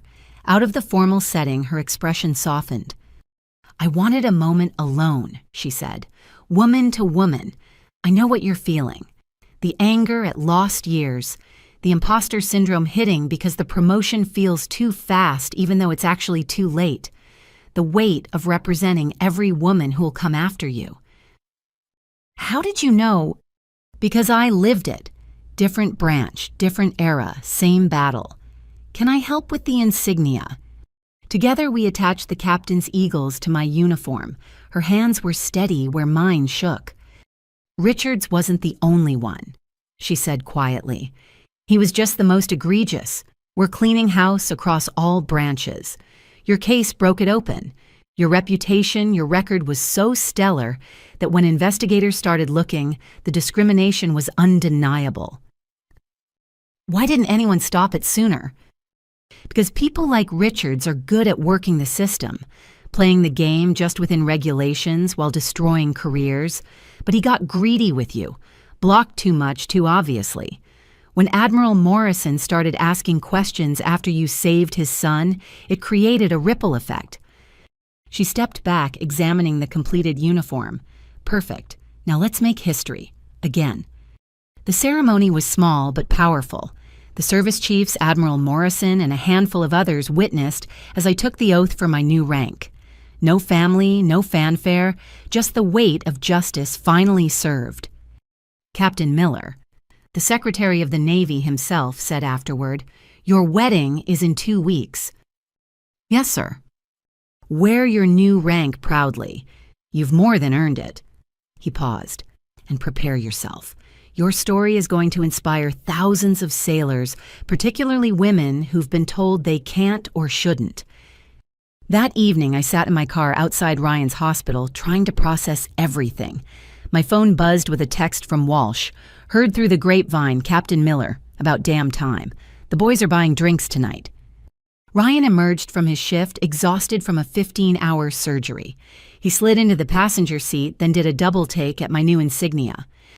"Captain," his eyes widened. How did?" I told him everything. Richard's sabotage, the investigation, the retroactive promotion, the flag rank waiting in the wings. He listened without interrupting his expression, cycling through anger, pride, and protective fury. "That bastard stole years from you," he said finally. "Promotions you earned, positions you deserved, money you should have made. But I still did the missions, still saved lives, still proved them wrong." I touched the eagles on my collar. "And now I'll be in a position to make sure it doesn't happen to anyone else." "Admiral Miller," he tried the title, smiling. "My wife the Admiral. Your father's head might actually explode." The thought sobered me. In 2 weeks, I'd walk down the aisle wearing captain's eagles that should have been mine years ago, with Admiral stars waiting in the future. Dad would see it as more evidence of my choosing career over family. He'd never understand that without the career, without proving myself against every obstacle, I wouldn't be the person worthy of the love I'd found. Let him be shocked, I decided. I'm done dimming my light to make others comfortable. 3 days later, another package arrived. This one was official Navy correspondence, but the contents were personal. Letters from female sailors across the fleet. Somehow word had leaked about my promotion and its circumstances. "Dear Captain Miller," one young petty officer wrote, "I've been fighting for recognition in my rate for 3 years. Knowing what you overcame gives me hope." "Ma'am," a chief wrote, "I've got 3 daughters. Because of officers like you, I can tell them the Navy will value their service." Letter after letter from women who'd faced their own Richards, their own blocked promotions, their own battles for recognition. They saw my victory as theirs, my rank as proof that the system could be forced to change. A knock on my quarters door interrupted my reading. Master Chief Reynolds stood outside the man who'd first trained me at Budus, who doubted me, then defended me. "Captain," he said formally, then broke into a rare smile. "Heard you're getting married in dress whites with proper rank finally showing." "Master Chief. Also heard your family's giving you static about it." He shifted uncomfortable with emotional territory. "My daughter just commissioned, Nurse Corps. She's got my stubbornness and her mother's brains. Thing is, I almost talked her out of joining." "Why?" "Because I'd seen how the Navy treated women. Didn't want her facing that." He met my eyes. "Then I watched you. Saw you take everything we threw at you and ask for more. Saw you prove every bias wrong through sheer will and competence. Made me realize I was part of the problem, assuming she couldn't instead of making sure she could." He reached into his pocket, pulling out a small box. "She wanted you to have this at your wedding. Says you're the reason she knew she could serve." Inside was a simple pin, first-generation military woman. His daughter's note read, "Because of you, I wasn't the only one. Tell her I'll wear it with pride." I managed through a tight throat. After he left, I sat surrounded by evidence of impact I'd never intended. Every barrier broken had cleared the path for others. Every promotion earned despite discrimination had proved it possible. The captain's eagles on my collar weren't just personal victory, but collective triumph. Ryan found me there hours later, still reading letters. He took in the scene, the scattered correspondence, the tears I hadn't bothered to hide. "You okay?" "They stole years from me," I said. "But maybe those years of fighting made this moment possible. If I'd been promoted on schedule, would anyone have investigated would Richard still be there blocking other women? Everything happens for a reason." He sat beside me, gathering letters gently. "No. Some things are just wrong, but we can make meaning from them. Create purpose from pain." I held up the letters. "These women see possibility because I survived impossibility. That matters." "Admiral Miller, philosopher of war," he teased gently. "Just Captain Miller for now." I corrected, then smiled. "But give me a year." The stolen promotions had been returned with interest. In 2 weeks, I'd stand at my wedding wearing rank that told the true story of my service. And somewhere in the crowd, my father would have to see his daughter, not as she could have been, but as she actually was. The Navy's first female SEAL, captain, soon to be admiral, and finally recognized for every mountain climbed and barrier broken along the way. Dawn broke gray and misty over Annapolis, painting the Naval Academy grounds in watercolor softness. I'd barely slept, but not from nerves. SEALs don't get nervous. We get ready. My quarters at the bachelor officers' quarters felt too quiet after years of team rooms and forward bases. On the desk sat 3 uniforms, my dress whites pristine and waiting, my working blues as backup, and the combat utilities I'd worn through 7 deployments folded with care I usually reserved for weapons maintenance. A soft knock broke the silence. "It's me." Mom's voice came through the door. I let her in, surprised she'd arrived so early. The ceremony wasn't for 6 hours. She carried a worn leather bag and looked smaller than I remembered, as if the years of mediating between Dad and me had physically diminished her. "Couldn't sleep either?" I asked. Not a wink. She set the bag on my desk hands, trembling slightly. "I brought something. Several somethings, actually." The first item she withdrew made my breath catch. Dad's Navy photographs from Vietnam, ones I'd never seen. Young Frank Miller in dress blues, proud and strong before the training accident that ended his career 3 months into service. His face held the same determination I saw in my mirror every morning. "He was so excited," Mom said softly. "Grew up poor, saw the Navy as his chance to be something more. When the injury happened during a training exercise, medical discharge, his only option, it broke something in him. He never told me he was injured in training. Too ashamed. Felt he'd failed before even getting a chance to serve properly. Came home to Iowa, married me, had you girls. but he never stopped feeling like he'd let everyone down. She touched one photo gently. When you joined, it was like watching his dream and his nightmare combined. Pride that you'd picked up where he left off, terror that you'd fail like he did, or worse, that you'd succeed where he couldn't. The next items were his service documents. I read through them, seeing my father's story properly for the first time.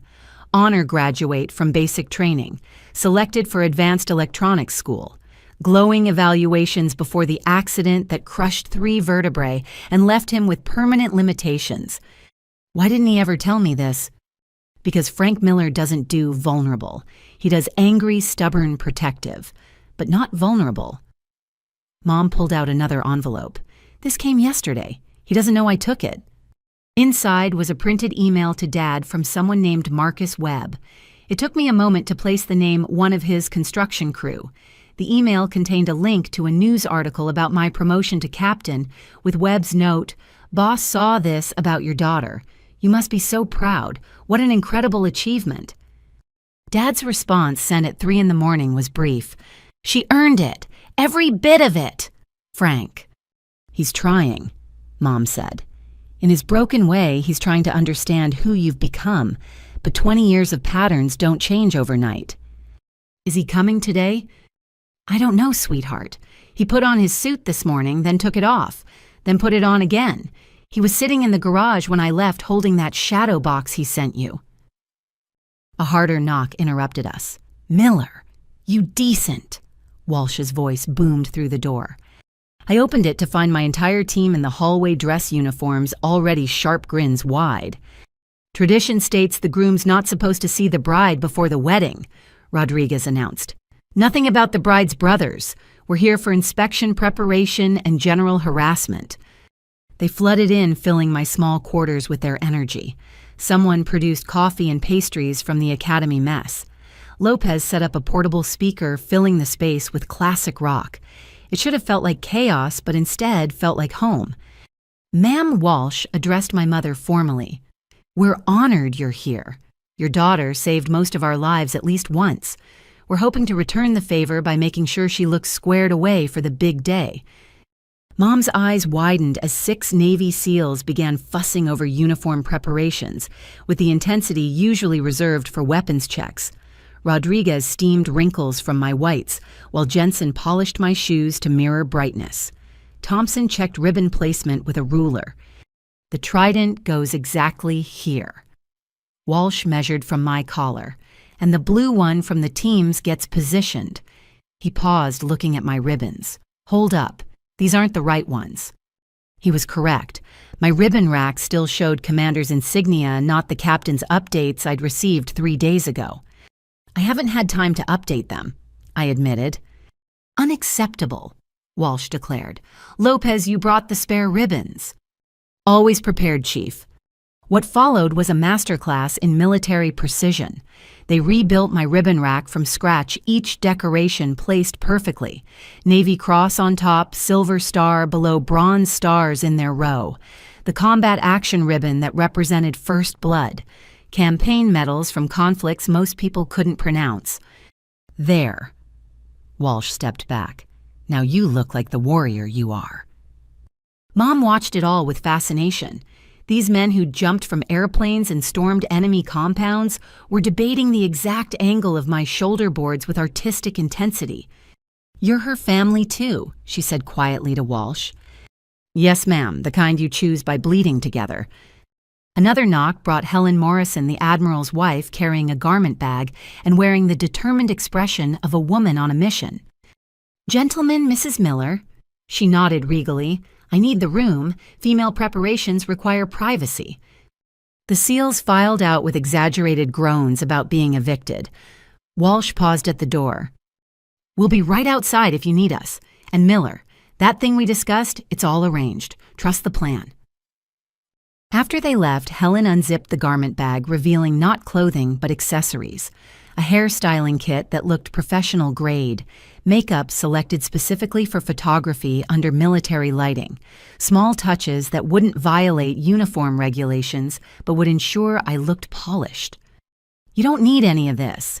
she said, arranging items on the desk. "You're beautiful as you are, but weddings are theater, and we're going to make sure you own that stage."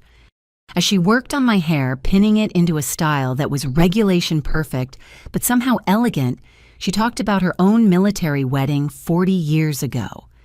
"Different era," she mused. "I was a Navy nurse. Jim was fresh from SEAL qualification.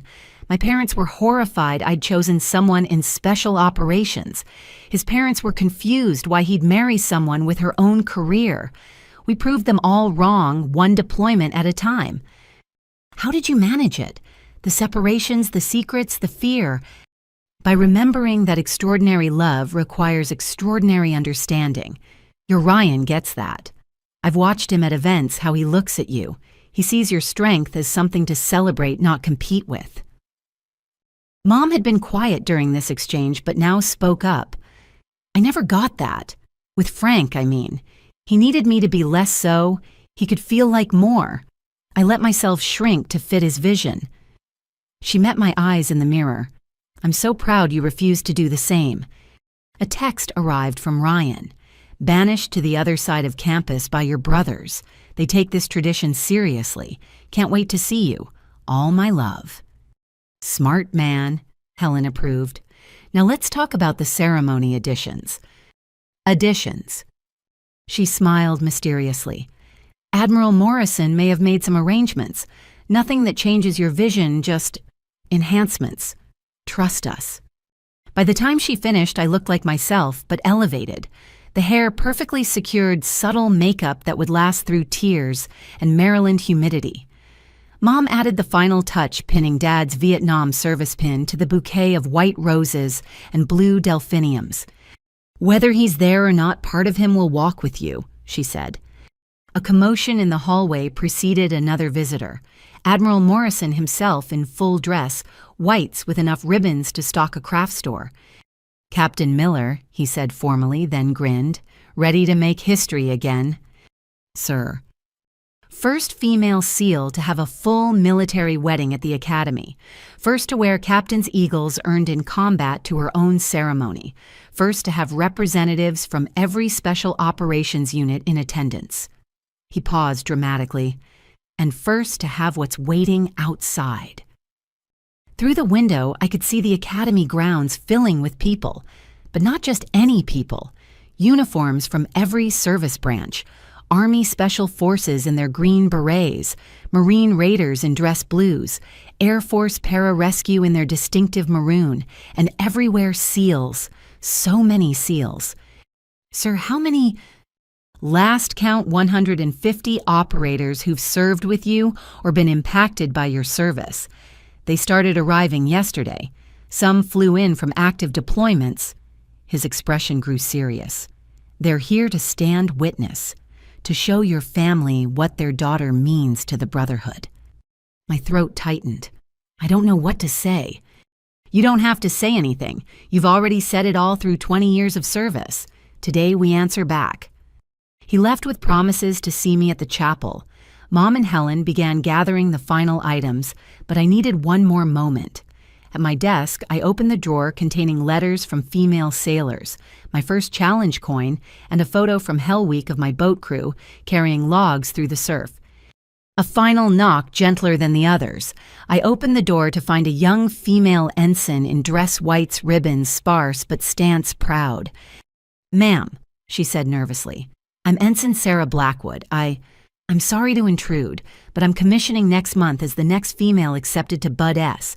I just wanted to see you, to know it's real." I stepped aside, letting her enter. She looked around the quarters, taking in the uniforms, the preparations, the evidence of a career that had broken barriers. "It's real," I assured her, "and it's going to be the hardest thing you've ever do. They'll expect you to fail. Some will want you to fail, but you'll have something I didn't." "What's that, ma'am?" "Proof that it's possible, and an entire community who knows you belong." I straightened her ribbon rack automatically. "When you graduate, find me.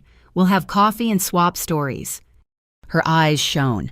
"Yes, ma'am. Thank you, ma'am." After she left, Mom took my hands. "You just changed that girl's life. Probably dozens of lives today alone." "Then maybe it's all been worth it." "Oh, sweetheart," she squeezed gently. "It was always worth it. Some of us just took longer to see it." The clock showed 90 minutes until ceremony time. Somewhere across campus, Ryan was preparing with his groomsmen.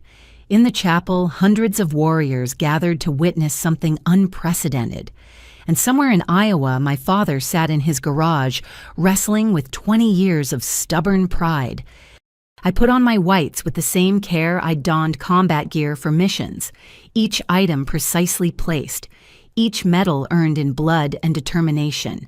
The captain's eagles gleaming on my collar, finally telling the truth of my service. "How do I look?" I asked Mom and Helen.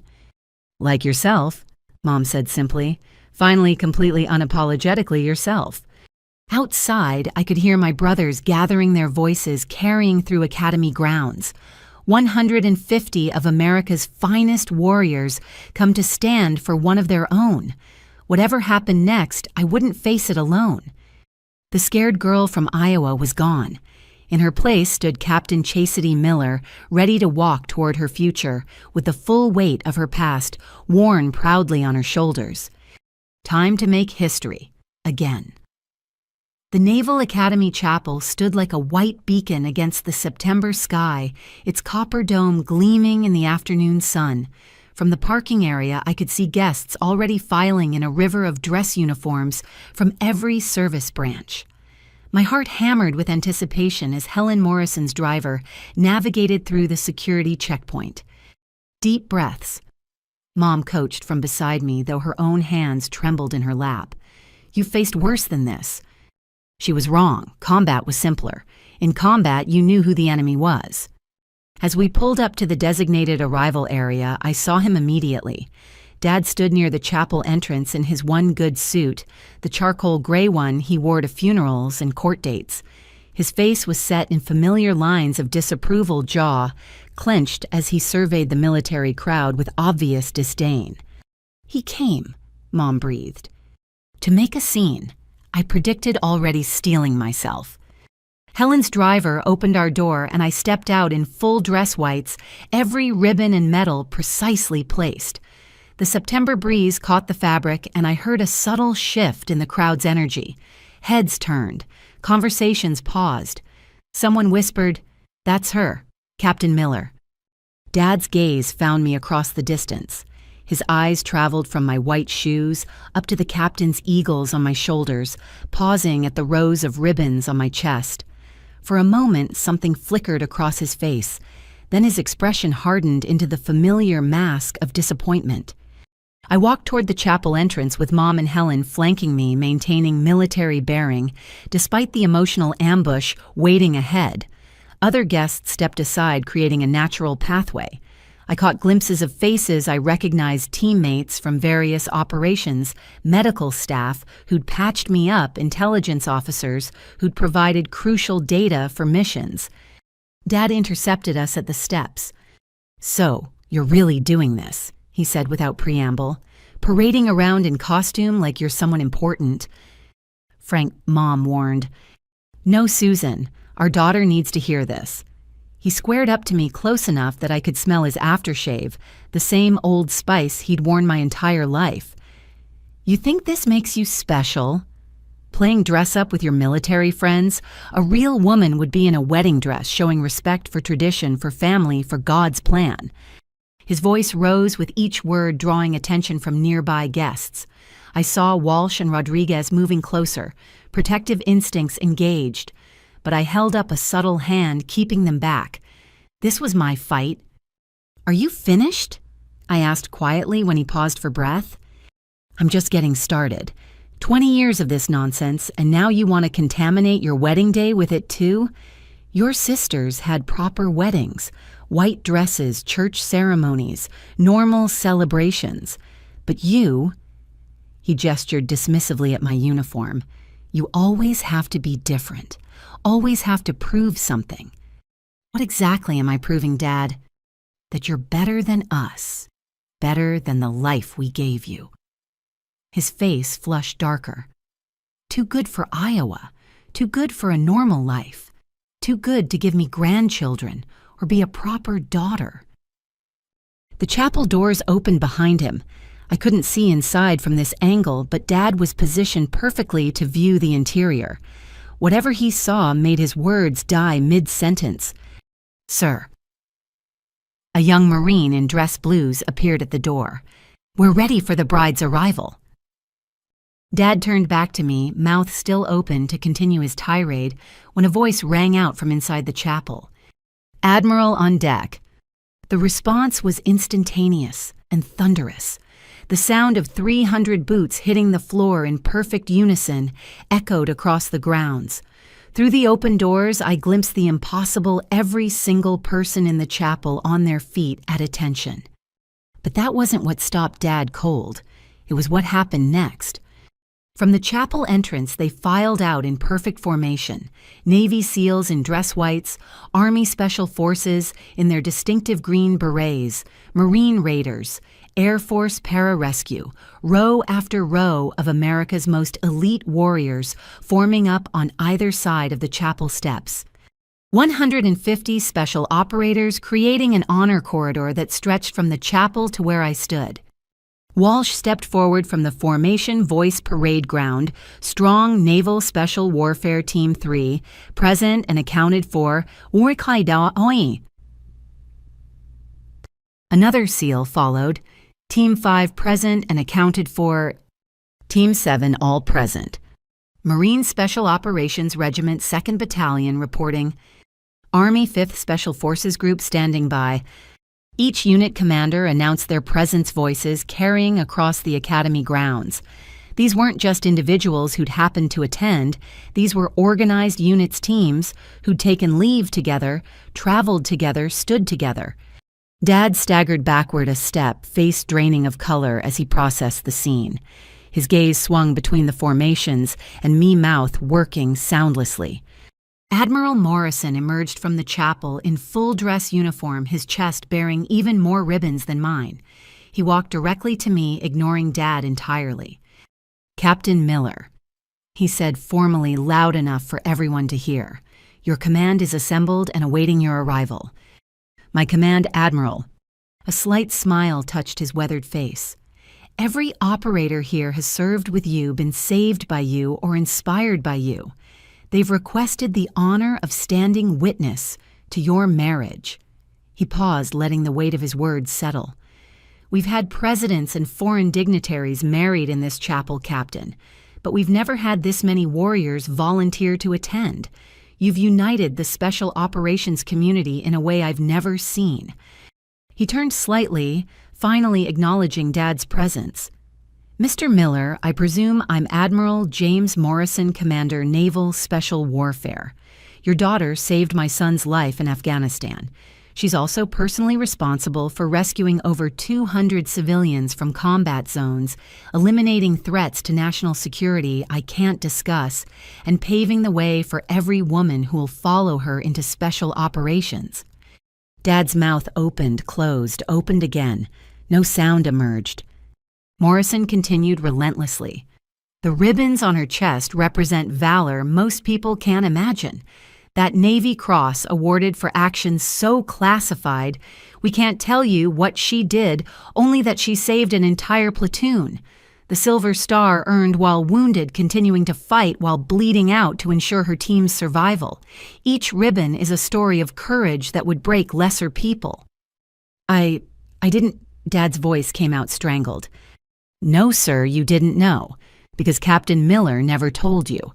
Heroes rarely brag about their heroism." Morrison's tone carried judgment wrapped in military courtesy. "Now, if you'll excuse us, we have a ceremony to commence." But the surprises weren't done. Senator Hayes appeared next, somehow managing to look both paternal and politically powerful in his tailored suit. "Ah, Mr. Miller," he said smoothly. "William Hayes. I've heard so much about you from Chastity, all she's overcome to get here today." The subtle emphasis on overcome wasn't lost on anyone. "As chairman of the Armed Services Committee, I want to personally thank you for raising such an exceptional American hero. The nation owes you a debt for your daughter's service." Dad looked like he'd been hit by a truck. The construction foreman who ruled his small domain with iron authority was suddenly faced with power he couldn't comprehend. Admirals and senators speaking to him, 300 warriors standing at attention, his youngest daughter at the center of it all. Amy and Jessica had arrived at some point hovering near the parking area. Their faces showed the same shock as Dad's mascara, already running as they took in the scene. "Chastity," Jessica called out tentatively. Are all these people here for you?" Rodriguez couldn't help himself. "Every one of us, ma'am. Your sister's a legend in our community." "The ghost of Kandahar," someone called out from formation. "Angel of Ramadi," another voice added. "First female trident. Best point operator in the teams."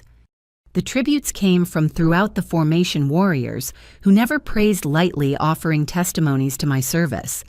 Each declaration hit Dad like a physical blow truth, destroying 20 years of dismissive assumptions. "Enough," I said quietly, but my voice carried. The tributes stopped instantly.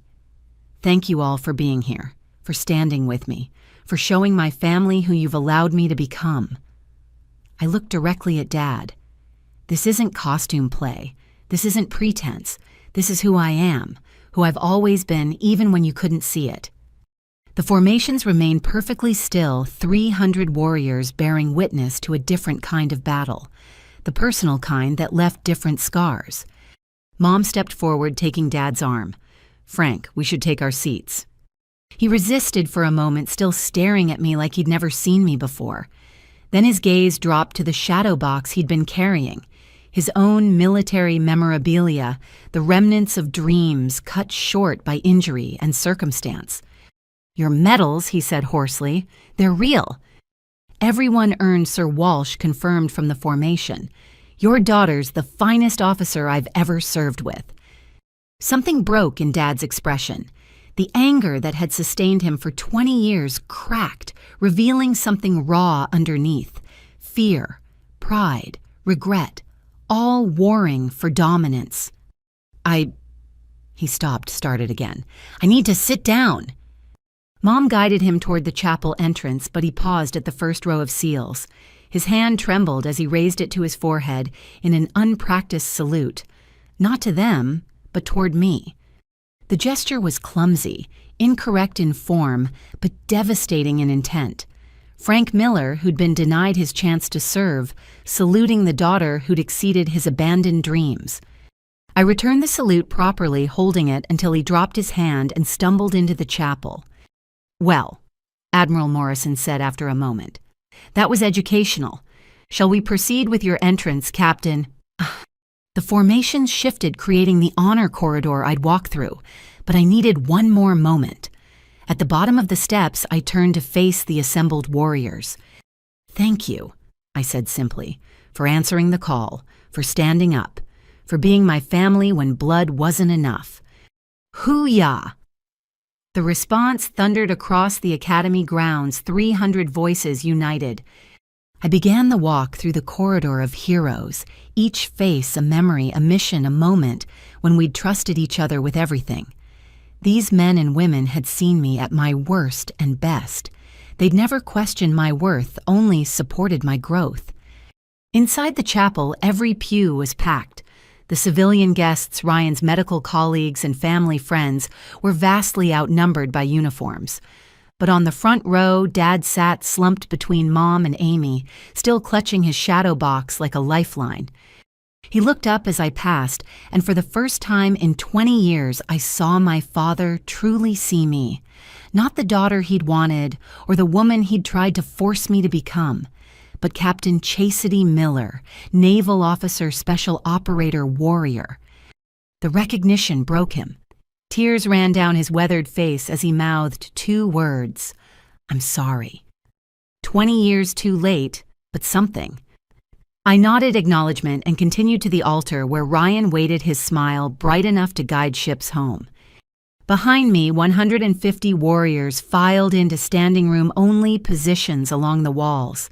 My brothers in arms surrounding me with their presence, their protection, their pride. Whatever happened next, I'd proven everything that needed proving. not to him, but to myself. The rest was just ceremony. The chapel fell into expectant silence as I reached the altar. Ryan's hand found mine warm and steady, grounding me in the moment. Reverend Captain Thomas, the Naval Academy chaplain, smiled warmly as he prepared to begin the ceremony. But Admiral Morrison stepped forward first, moving to the pulpit with purpose. Ladies and gentlemen, his voice filled the sacred space.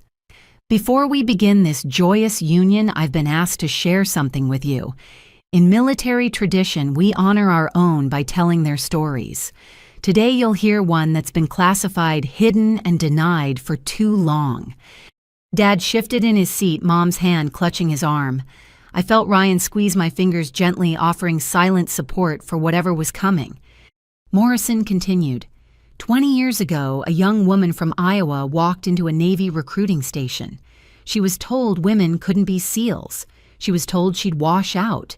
She was told to find something more suitable. His gaze found Dad. She was told these things by many people, including those who should have supported her most. But Petty Officer 3rd Class Miller didn't listen. She reported to Bud S, where instructors tried to break her, where classmates bet on her failure, where every evolution was made harder because of her gender. She survived Hell Week. She earned her trident. She became what everyone said was impossible. Murmurs rippled through the civilian guests who didn't know this history. The military members remained stone-still, attention absolute. Then she deployed. Afghanistan first, a hostage rescue operation in Kandahar province. Morrison's voice took on a harder edge. 12 international aid workers held by Taliban forces, building rigged with explosives, guards using human shields. The assault team was pinned down, unable to advance without triggering devices that would kill everyone. I remembered that night with crystal clarity, the smell of cordite and fear, the weight of responsibility. Then Petty Officer Miller did something that shouldn't have been possible. She identified a structural weakness in the building's construction. While under fire, she scaled the exterior wall, entered through a damaged roof section, and eliminated 6 guards in absolute silence. She then guided the hostages out through the same route while her team provided cover. 12 lives saved, 6 enemy combatants eliminated, 0 friendly casualties. For this action, she received her first Bronze Star. She was 22 years old. Senator Hayes stood next, moving to join Morrison at the pulpit. If I may, Admiral... Please, Senator. Hayes faced the congregation with his politician's presence, but his words carried personal weight. I've served on the Armed Services Committee for 15 years. I've read thousands of service records. I've never seen one like Captain Miller's. He pulled out reading glasses and an official document. Operation Inherent Shield Syria. Captain Miller's team was tasked with eliminating a chemical weapons facility. During exfiltration, their helicopter was hit by ground fire. The pilot was killed instantly. The aircraft crashed in enemy territory. 5 team members severely injured, including the officer in charge. I closed my eyes, briefly feeling phantom pain from injuries long healed. Captain Miller, then a first-class petty officer, assumed command, despite a shattered collarbone and severe lacerations. She established a defensive position, administered medical aid, and coordinated close air support while fighting off repeated enemy assaults. When rescue arrived 6 hours later, every American was still alive. The chemical weapons facility was destroyed. 32 enemy fighters were confirmed killed, majority by Miller's direct action. For this, she received the Silver Star. The citation was edited down from a higher award due to administrative concerns. We now know those concerns were one man's prejudice against promoting a female SEAL. Gasps came from the civilian section. Amy had her hand pressed to her mouth. Jessica stared at me like she'd never seen me before. Dad sat, rigid, tears streaming down his face. But that's not why we're telling you this, Hayes continued. We're telling you because Captain Miller never has. In 20 years of extraordinary service, she's never once complained about missed promotions, denied recognition, or systemic discrimination. She simply continued serving, saving lives, protecting America's interests in places we can't even name. Admiral Morrison took over again.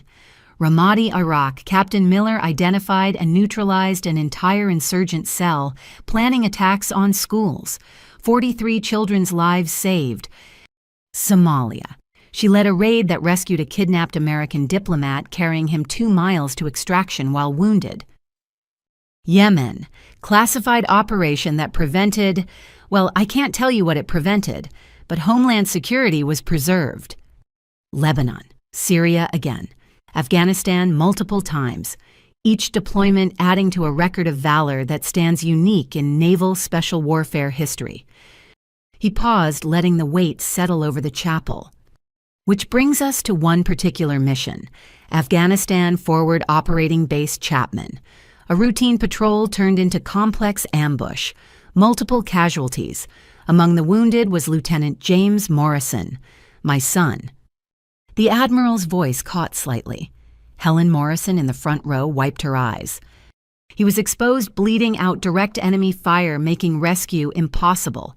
Captain Miller, then Petty Officer Miller, broke cover, crossed 75 meters of open ground under heavy machine gun and RPG fire. She reached my son, threw him over her shoulders, and carried him to safety while engaging enemy positions. The medical officer said 5 more minutes would have been too late. My son lived because Captain Miller valued his life above her own. When I tried to thank her later, she said she was just doing her job, as if heroism were routine, as if sacrifice were standard operating procedure. Morrison stepped down from the pulpit, walked to where I stood, and did something that stopped my heart. He removed his own Navy Cross from his uniform and held it up. This was awarded to me for actions in Desert Storm. It pales compared to what you've earned. He turned to face the congregation. Captain Miller wears the Navy Cross, the service's second highest decoration. She should be wearing the Medal of Honor. The only reason she isn't is because the operation where she earned it remains classified. A sound escaped Dad's throat, audible in the chapel's acoustics. Raw pain mixed with pride too long denied. 47 successful operations. Morrison continued. Over 200 confirmed lives saved. First woman to complete SEAL training. First to deploy with teams. First to lead operations. And despite facing discrimination that would break most people, never once compromising her integrity or commitment. Senator Hayes returned to the pulpit. There's one more thing. Captain Miller, would you please stand and turn to face the congregation? I did feeling exposed in a way combat never achieved. 300 faces looked back at me, but I focused on my family. Mom openly weeping, Amy and Jessica clutching each other, and Dad stood. Slowly, painfully, like Atlas, shouldering the world. His shadow box fell forgotten to the pew as he raised his hand in a proper salute. This time, the form was correct. He'd been practicing. One by one, every military member in the chapel stood and saluted. 300 warriors rendering honors to one of their own. The civilian guests rose as well, hands over hearts, Ryan's medical colleagues who'd heard him speak of me, but never knew the full truth. Captain Chastity Miller. Senator Hayes said formally, "Your nation thanks you for your service, your sacrifices, your silence when you could have screamed about injustice, your persistence when everything said quit. You represent the best of America's warrior tradition." He nodded to someone in the back. The chapel doors opened and a Marine honor guard entered in perfect formation. They marched to the altar, executed precise facing movements, and presented arms. The lead Marine spoke in a voice that carried centuries of tradition. By order of the President of the United States and the Commandant of the Marine Corps, Captain Miller is hereby recognized as an honorary Marine Raider with all privileges and responsibilities thereof. He presented a ceremonial K-bar knife, the Marine's signature blade handle, first. For valor that transcends service boundaries, Semper Fidelis Captain. I accepted the blade with hands that barely trembled. Semper Fi Marine. The Army Special Forces commander stood next. By order of the Commanding General, United States Army Special Operations Command, Captain Miller is inducted as an honorary member of the Special Forces Regiment. He presented a green beret. For excellence that defines the warrior spirit, de oppresso liber. De oppresso liber, I echoed. The Air Force Pararescue Commander followed with their maroon beret, for saving lives under impossible conditions, that others may live. Each Special Operations Unit presented their symbols recognizing me as one of their own.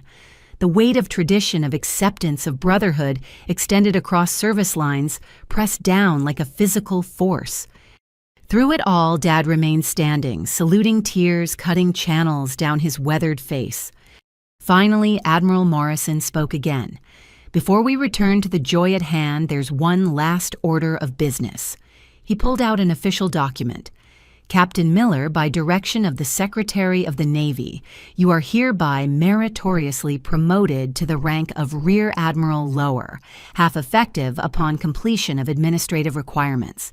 Congratulations, Admiral Select Miller. The chapel erupted. Warriors who'd faced death without flinching cheered and applauded. Shouts of hoo-yah and hoo-ah mixed with Marine auras in a thunder of celebration. I stood frozen, unable to process. Admiral. They were making me an admiral. The youngest female flag officer in Navy history. From seaman recruit to admiral in 20 years, despite every obstacle. Through the noise, I heard one sound clearly. A broken sob from the front row. Dad had collapsed back into his pew, head in his hands, shoulders, shaking with 20 years of suppressed emotion. Morrison raised his hand for silence. Now then, Chaplain Thomas, I believe we have a wedding to conduct. As the honor guard withdrew and people resumed their seats, I caught Dad's eye. He looked destroyed and rebuilt simultaneously, like a man who'd discovered his entire worldview was wrong, but found something better in the wreckage. I see you, he mouthed silently. I finally see you. I nodded once, then turned back to Ryan, who'd waited patiently through military tradition and family catharsis. Hi, I whispered. Hi yourself, Admiral Select, he grinned. Ready to get married? Never been more ready for anything in my life. Chaplain Thomas cleared his throat, smile warm despite the emotional tempest we'd weathered. Dearly beloved, we are gathered here today. The ceremony could finally begin. But everything had already changed. The recognition I'd never sought had been given. The father I'd lost to pride had been found in humility. The family that never understood had finally seen. All it had taken was 300 warriors standing witness to truth, too long hidden. The traditional wedding ceremony flowed with military precision. Ryan and I exchanged vows while 300 warriors bore witness their presence, transforming the sacred space into something beyond a chapel. This was a brotherhood, a sisterhood, a family forged in sacrifice. I, Ryan, take you, Chastity, to be my wife. His voice carried clear and strong. To stand beside you in peace and in war, to honor your service as you honor mine, to love the warrior and the woman with equal devotion. Through the blur of joy, I remained aware of movement in the front row. Dad sat hunched forward, shoulders shaking with silent sobs, while Mom rubbed his back in gentle circles. 20 years of rigid control had finally shattered. I chastity take you, Ryan, to be my husband, to share my victories and my scars, to trust you with secrets I can't speak and truths I can't hide, to build a life where both our callings find home. Chaplain Thomas smiled warmly as we completed the traditional exchanges. The rings, please. But as Ryan's best man stepped forward, a disturbance rippled through the congregation. Dad was standing again, swaying slightly, hand raised like a student desperate to be called upon.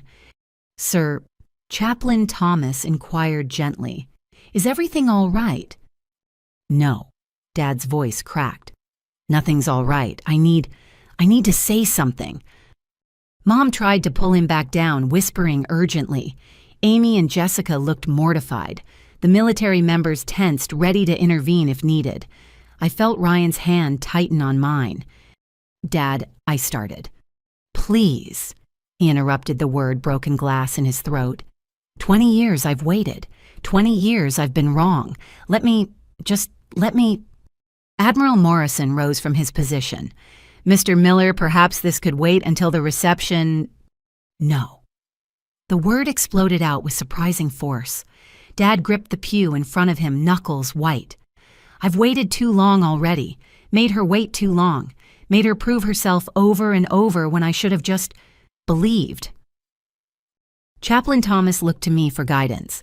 I nodded slowly, heart racing. Dad turned to face the congregation, this man who'd never shown vulnerability, now stripped bare before 300 witnesses. He reached into his jacket, pulling out something small and metallic. "This is my service pin," he said, voice gaining strength. 3 months. That's all I managed before a training accident sent me home. Broken back, broken dreams, broken man. He laughed bitterly. Came back to Iowa feeling like a failure. Married Susan, had 3 girls when I wanted sons. Spent 20 years angry at God for giving me daughters instead of boys to carry on what I couldn't finish. He turned to look at me directly. Then my youngest joins up. The one who tried hardest to please me. The one I pushed away furthest. And what does she do? She becomes everything I couldn't. Not just a sailor, a SEAL, not just serving, leading, not just surviving, thriving. His voice broke completely, and I hated her for it. Gasps from the civilian section. The military members remained still, recognizing confession as its own form of courage. Every medal she earned felt like judgment on my failure. Every rank she gained reminded me of what I'd lost. So I diminished it, dismissed it, told myself she was playing soldier, pretending to be something she wasn't. Tears flowed freely down his face. Because if I admitted she was real, I'd have to admit I was the pretender, the failure, the coward. "Dad, you're not," I began. "Yes, I am." He cut me off. A coward. Too scared to face my own daughter's success. Too proud to celebrate her victories. Too stubborn to see the warrior she'd become. He held up the service pin, this small piece of metal that represented everything lost and found. I saved every article about her, every mention in Navy Times, every blog post from military families, hidden in a box in my garage like contraband, reading about my daughter's heroism in secret while telling her to her face she was wasting her life. Mom stood beside him now, tears matching his. Amy and Jessica clung to each other, mascara ruined beyond repair. But today, Dad continued, voice growing stronger. I watched 150 warriors salute my baby girl, heard admirals and senators describe acts of courage I can't even comprehend, learned she saved hundreds of lives, prevented disasters, bled for strangers in countries I can't pronounce. He walked out of the pew, approaching the altar on unsteady legs. The honor guard didn't stop him. Something in his broken dignity commanded respect. Captain, Admiral, Chastity. He stood before me, this man who'd towered over my childhood, now seeming small and fragile. I failed you. As a father, as a man, as an American who should have honored your service from day one. I let pride and jealousy and fear rob us of 20 years. He held out the service pin. I know I don't deserve forgiveness. No, I can't make up for missed promotions, missed celebrations, missed everything.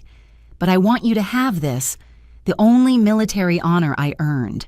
Want you to know that if I could go back, I'd be the first one cheering when you signed up. First one at your graduation. First one saluting when you proved everyone wrong. His hand shook as he extended the pin. You're not Frank Miller's disappointing daughter. You're Admiral Chastity Miller, hero and warrior. And I'm just the fool who took 20 years to see it. The chapel held its breath. I looked at the pin, this small symbol of dreams deferred and identity fractured. Then at the man offering it, finally broken open enough to let truth in. I don't need your pin, Dad, I said softly. His face crumpled further, hands starting to drop. But I'll take my father back, if he's finally ready to see me. The sob that escaped him echoed off the chapel walls. He swayed forward, and I caught him letting him collapse against the daughter he'd pushed away for 2 decades. His tears soaked into my dress whites, and I held him while he shook apart. I'm sorry," he whispered over and over. "So sorry, my warrior girl, my hero, I'm so sorry." Behind him, the congregation blurred through my own tears. Ryan stood patient and understanding, knowing this reconciliation was as important as any vow we'd exchange.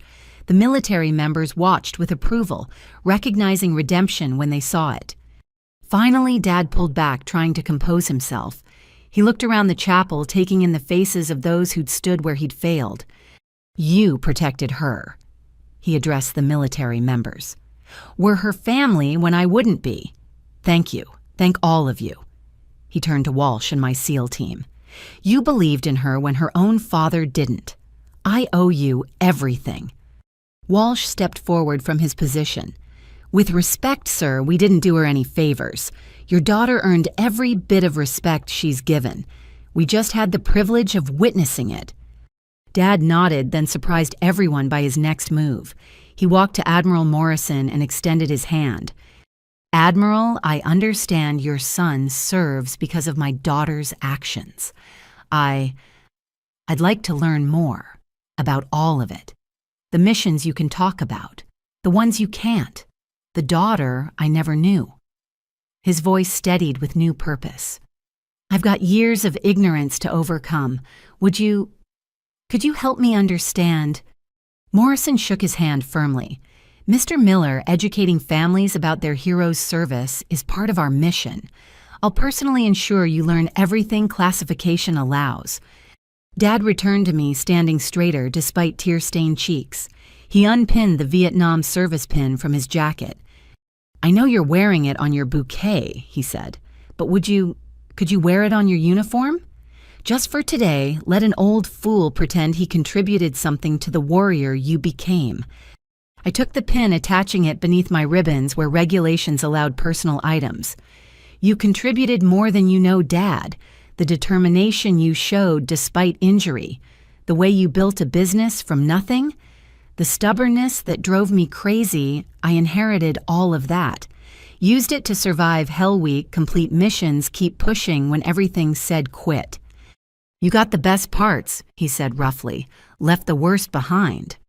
"I got all of it, just learned to aim it better." He laughed through tears, the sound rusty but real. Then with dignity that transcended his breaking, he returned to his pew, but not before stopping to salute me properly, holding it until I returned the gesture. "Now then," Chaplain Thomas said gently, "shall we continue with the rings?" The rest of the ceremony flowed like water, returning to its course. Rings exchanged vows, completed pronouncements made.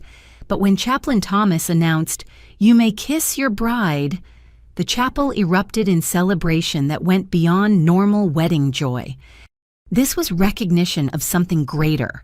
Love found despite odds, family redeemed through truth, a warrior finally fully seen by all who mattered. As Ryan and I turned to face the congregation as husband and wife, the military members snapped to attention. One voice rang out. "Ladies and gentlemen, Mr. and Mrs. Ryan Hayes and Admiral-Select Chastity Miller. Lenses." The roar that followed could have been heard at Quantico. Warriors who'd faced death without flinching cheered themselves hoarse. Dad stood in the front row applauding until his hands had to hurt, tears still flowing, but mixed now with a pride 20 years overdue. We processed down the aisle through an arch of raised swords tradition, and transformation merged into one perfect moment. At the chapel door, I paused, looking back at the sacred space where so much had shifted. Dad caught my eye across the distance, raised his hand to his heart, mouthed, "My hero." 20 years late, but finally home. The reception hall at the Naval Academy gleamed with military precision and wedding elegance combined.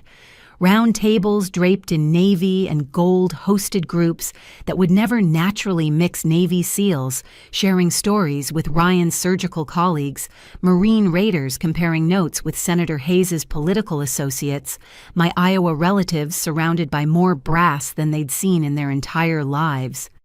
At the head table, I finally had a moment to breathe. Ryan's hand found mine under the tablecloth thumb, tracing gentle circles on my palm. "How are you holding up, Admiral?" he murmured. "Still processing," I admitted. 20 years of fighting for recognition I told myself I didn't need. And then everyone saw you at once. The reception flowed with surprising ease. Admiral Morrison had arranged for a military coordinator who seamlessly blended traditions. The cake cutting with Ryan's grandfather's Marine Corps sword. Toasts that ranged from Walsh's hilarious and heavily edited training stories to Helen Morrison's elegant welcome to the military spouse community. But I kept watching Dad. He sat at the family table like a man reborn, leaning forward to catch every word as various operators stopped by to share sanitized stories about my service. Each tale seemed to rebuild him, replacing 20 years of willful ignorance with pride that threatened to burst from his chest.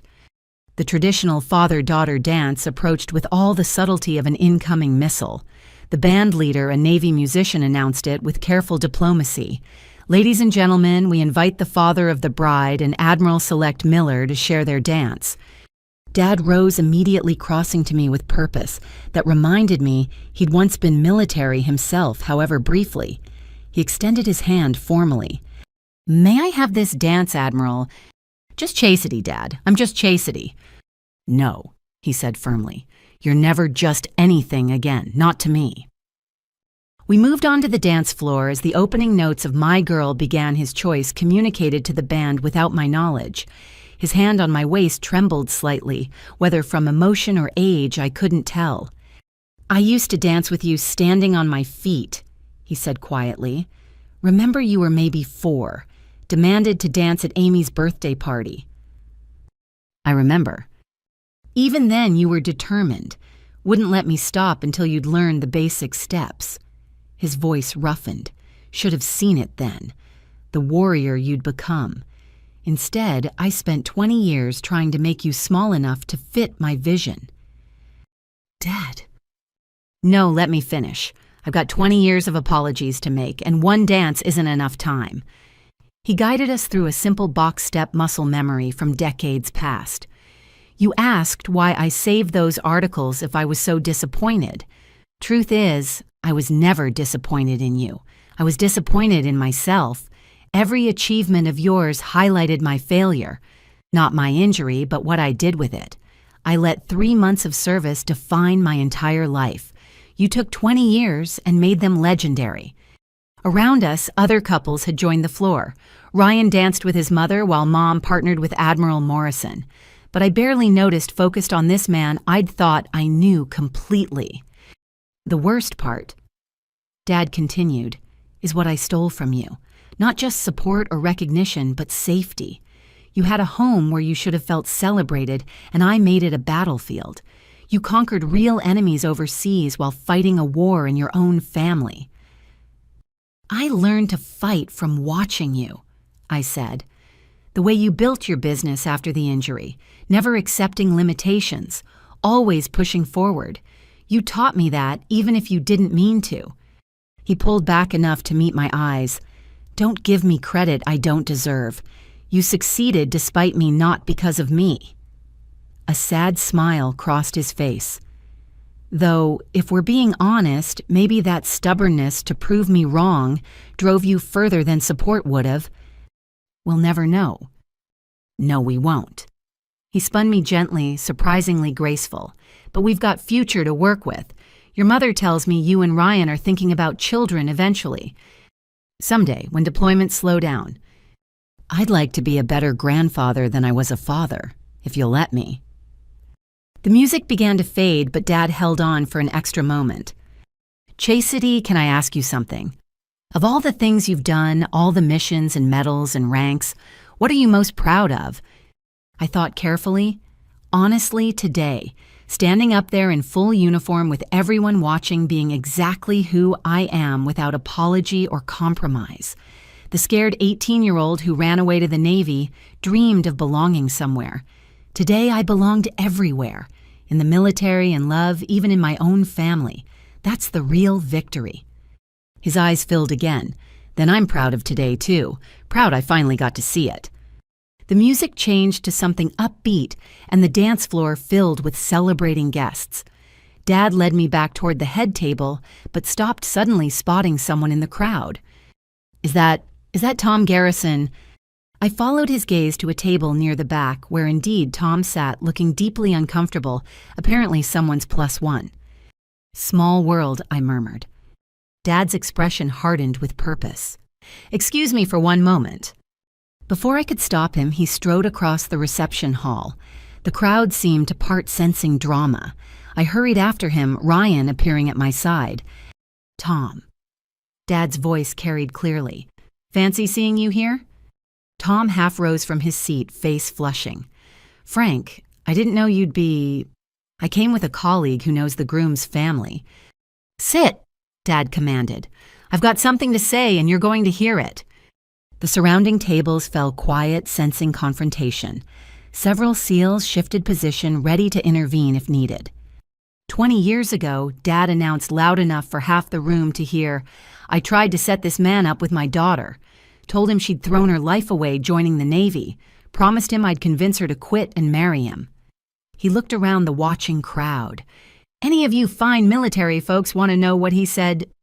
"Frank, please," Tom squirmed. "He said the military was no place for women, said he'd help her see sense once they were married, even offered to arrange a hardship discharge so she could raise his son from his failed first marriage." Dad's voice dripped contempt. I thought I was doing right by her, thought I was saving her from a hard life. He turned back to Tom. "Take a good look around this room, Tom. See these warriors. They trust my daughter with their lives. See those medals on her uniform, each one earned in blood and sacrifice. See that man beside her, a surgeon who saves children in war zones and considers himself lucky to stand in her shadow." Tom seemed to shrink with each word. "You thought you'd be doing her a favor by marrying her, taking on damaged goods, as I so shamefully put it then." Dad's voice rose. "The only damaged goods in that restaurant 20 years ago were the two of us, small men trying to make her smaller. Thank God she was too strong for our poison." "Dad," I touched his arm, "he's not worth this energy." "You're right," Dad agreed. "But I need to say it. Need everyone to know how wrong I was, how magnificent you were for refusing our pathetic offer." He looked at Tom one last time. "Get out. This is a celebration for heroes and you don't qualify." Tom fled, literally abandoning his table mates and heading for the exit. The room erupted in applause and laughter. Dad stood there chest heaving like he'd run a marathon. "Feel better?" I asked. 20 years better," he admitted. Then louder, "I need all of Chastity's military friends to know something. I was worse than that man. He was a stranger trying to diminish her. I was her father. Every one of you who supported her, who saw her worth. When I wouldn't, you're better men than I'll ever be. But I'm going to spend whatever time I have left trying to earn a fraction of your honor." Walsh stood up at his table. "Mr. Miller, with respect, you just showed more courage than half the men I serve with. Admitting you're wrong takes guts. Doing it publicly takes integrity. Doing it at your daughter's wedding in front of 300 witnesses. That's warrior spirit." Other voices joined in, offering absolution. I wasn't sure Dad deserved, but desperately needed. He stood there absorbing it, this man who'd hidden behind pride for 2 decades, finally exposed and somehow stronger for it. The rest of the reception became a celebration not just of marriage, but of transformation. Dad threw himself into conversation with every operator who'd share stories. He danced with Mom to amazed whispers from Amy and Jessica. He toasted Ryan's family with eloquence that surprised everyone. During the cake cutting, he approached with Mom and my sisters in tow. "We have something for you," Amy said, producing an envelope. Dad's idea, but we all contributed. Inside was a check that made me blink.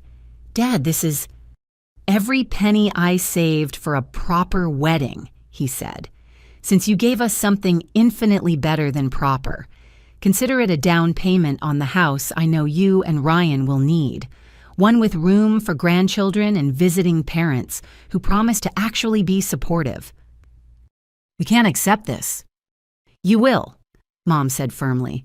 20 years of Christmas and birthday gifts we should have given with pride instead of judgment. It doesn't make up for anything, but it's a start. Jessica, quiet until now, stepped forward. Chastity, I need to say something.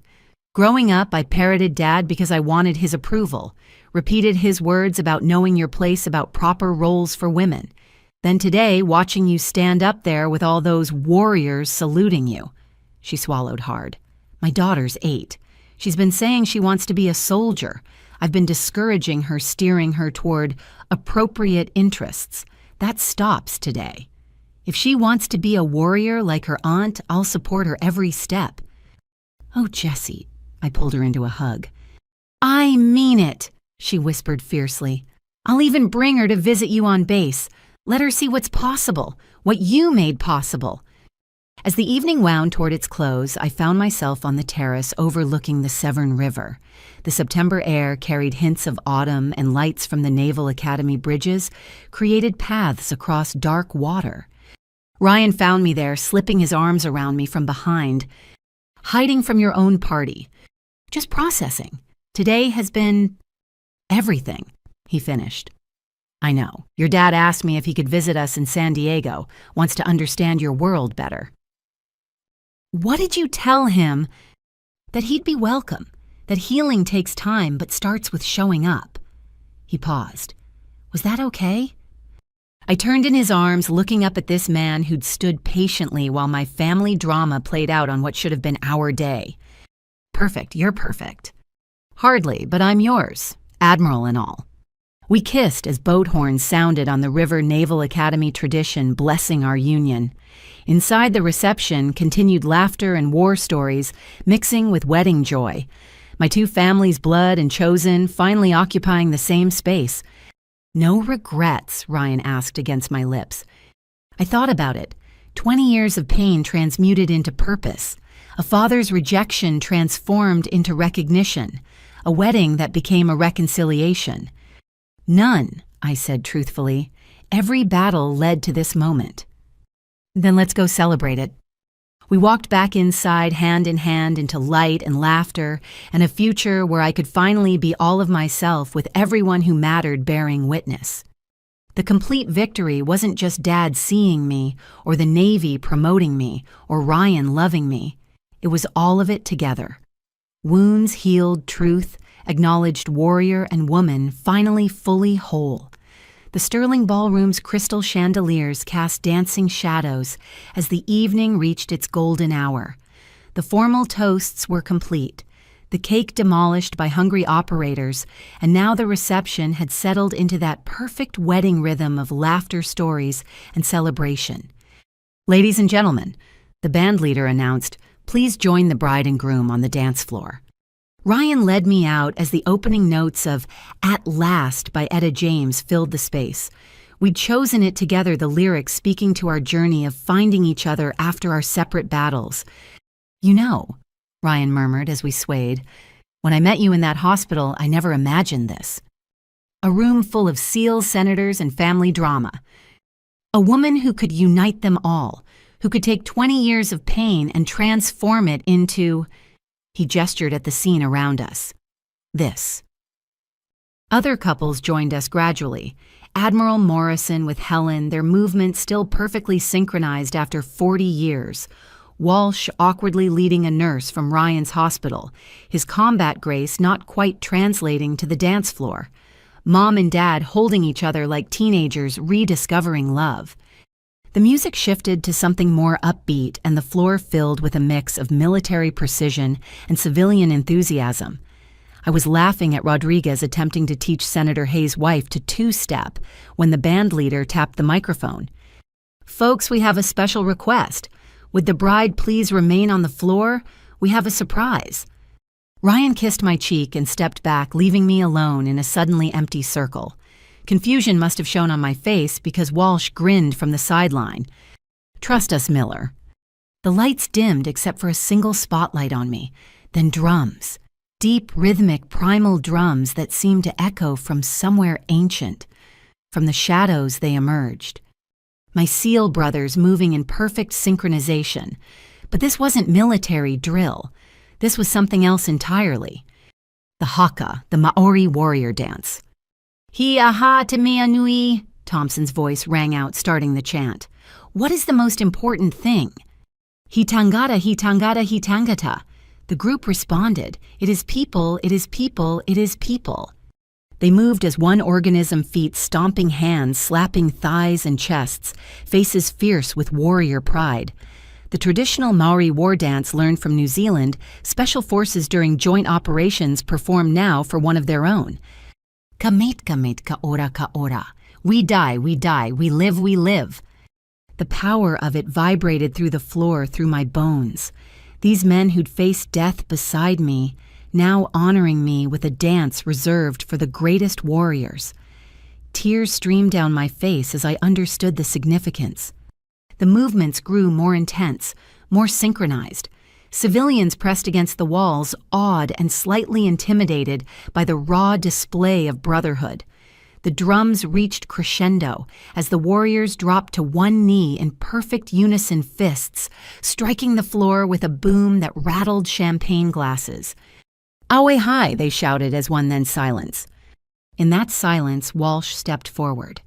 "Miller, our sister, our warrior, you taught us strength has no gender. Courage has no limits. Family isn't just blood." He gestured to the kneeling SEALs. "We are your brothers, forever. Hoo-yah." The response thundered from every military throat in the room.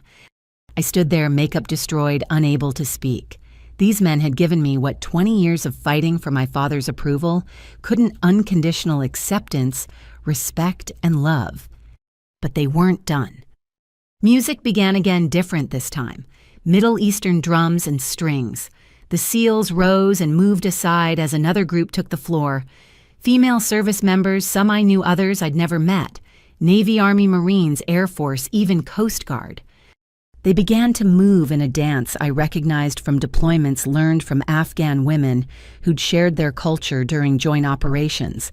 A dance of resilience, of feminine strength, surviving in hostile environments. Lieutenant Sarah Blackwood, the young woman who'd visited my quarters that morning, led them.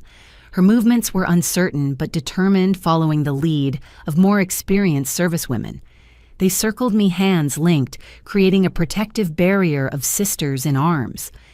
For every woman who was told she couldn't, one called out. For every girl who dreams of serving, another added. For proving the impossible possible, Sarah said, meeting my eyes, we dance. They spun faster uniform skirts, flaring regulation shoes, beating ancient rhythms. The dance spoke of generations of women warriors from ancient Amazons to modern operators, all connected by the refusal to accept limitations.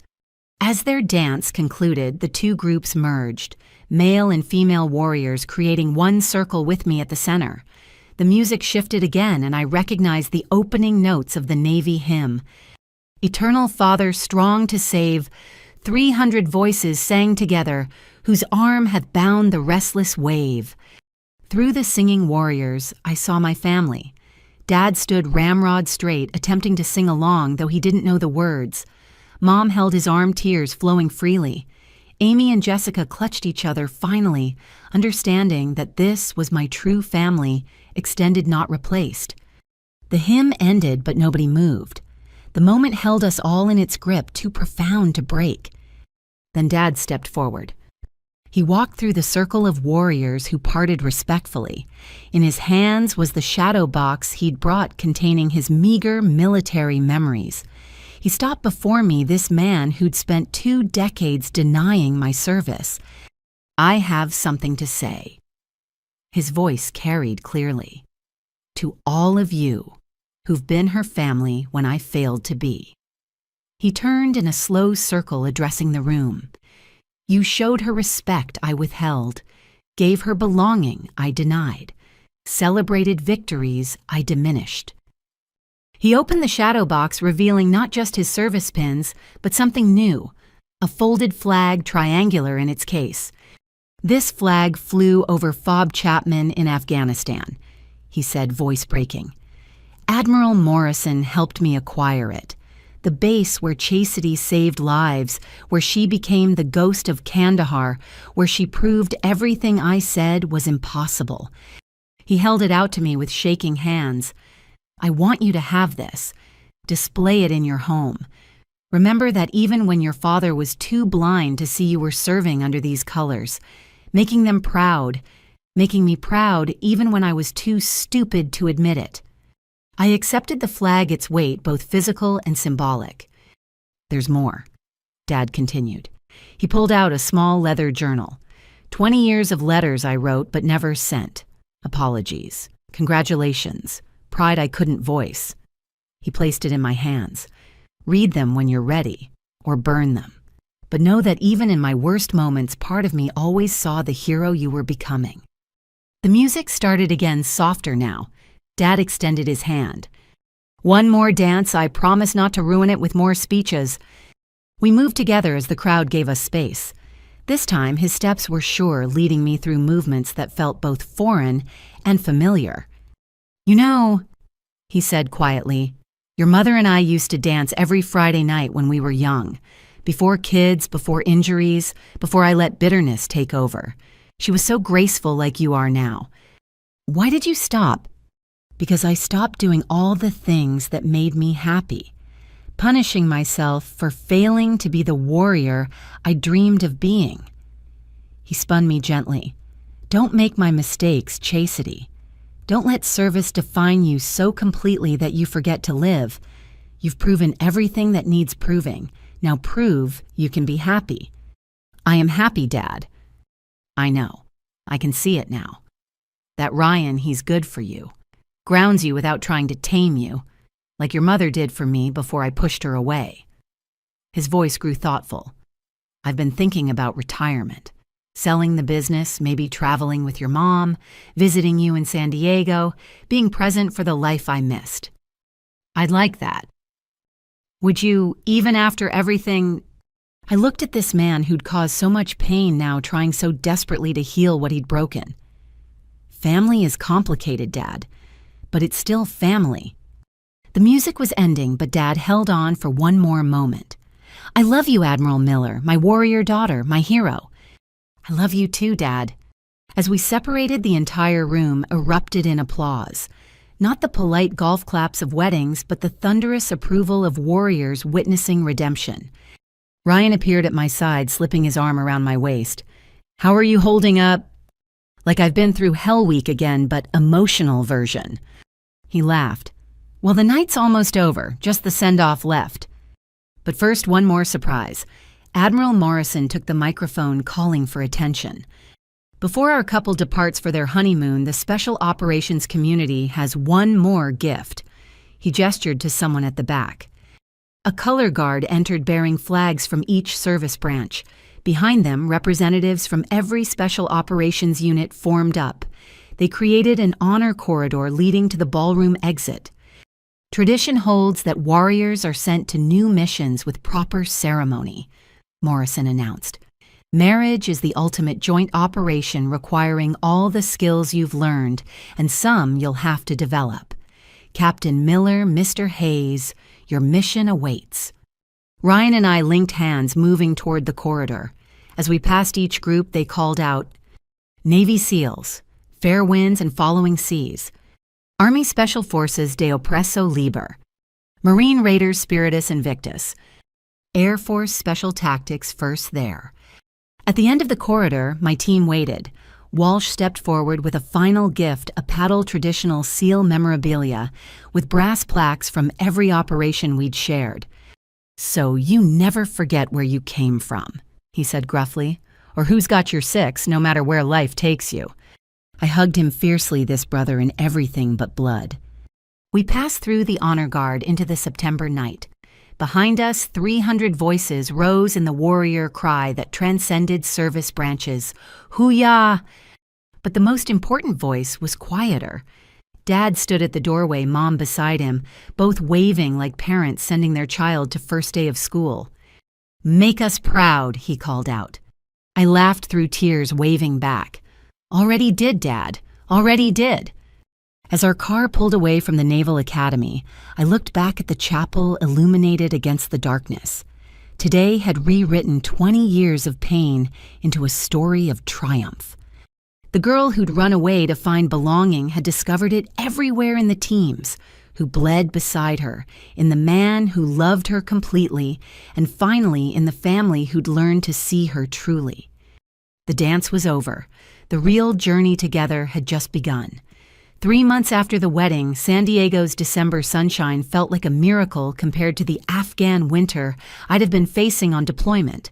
Instead of planning operations, I stood in our new home's nursery painting walls, soft sea glass green, while Etta James played through the speakers. "I thought we agreed on yellow," Ryan said from the doorway, still in surgical scrubs from his marathon shift. "We did. Then I saw this color and thought about the ocean at dawn. Peaceful but strong." I touched the wall where paint met window frame.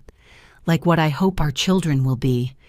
He crossed to wrap his arms around me from behind both of us, paint splattered and exhausted but content. The house in Coronado had been our combined wedding gift to ourselves, using Dad's contribution and our savings. Close enough to base for my duties, near enough to the hospital for Ryan's work with room to grow. "Speaking of children," Ryan murmured against my neck, "when do you want to tell them?" "Tell who what?" "Your family, about—" His hand settled gently on my still flat stomach. "After the ceremony tomorrow, one massive announcement at a time."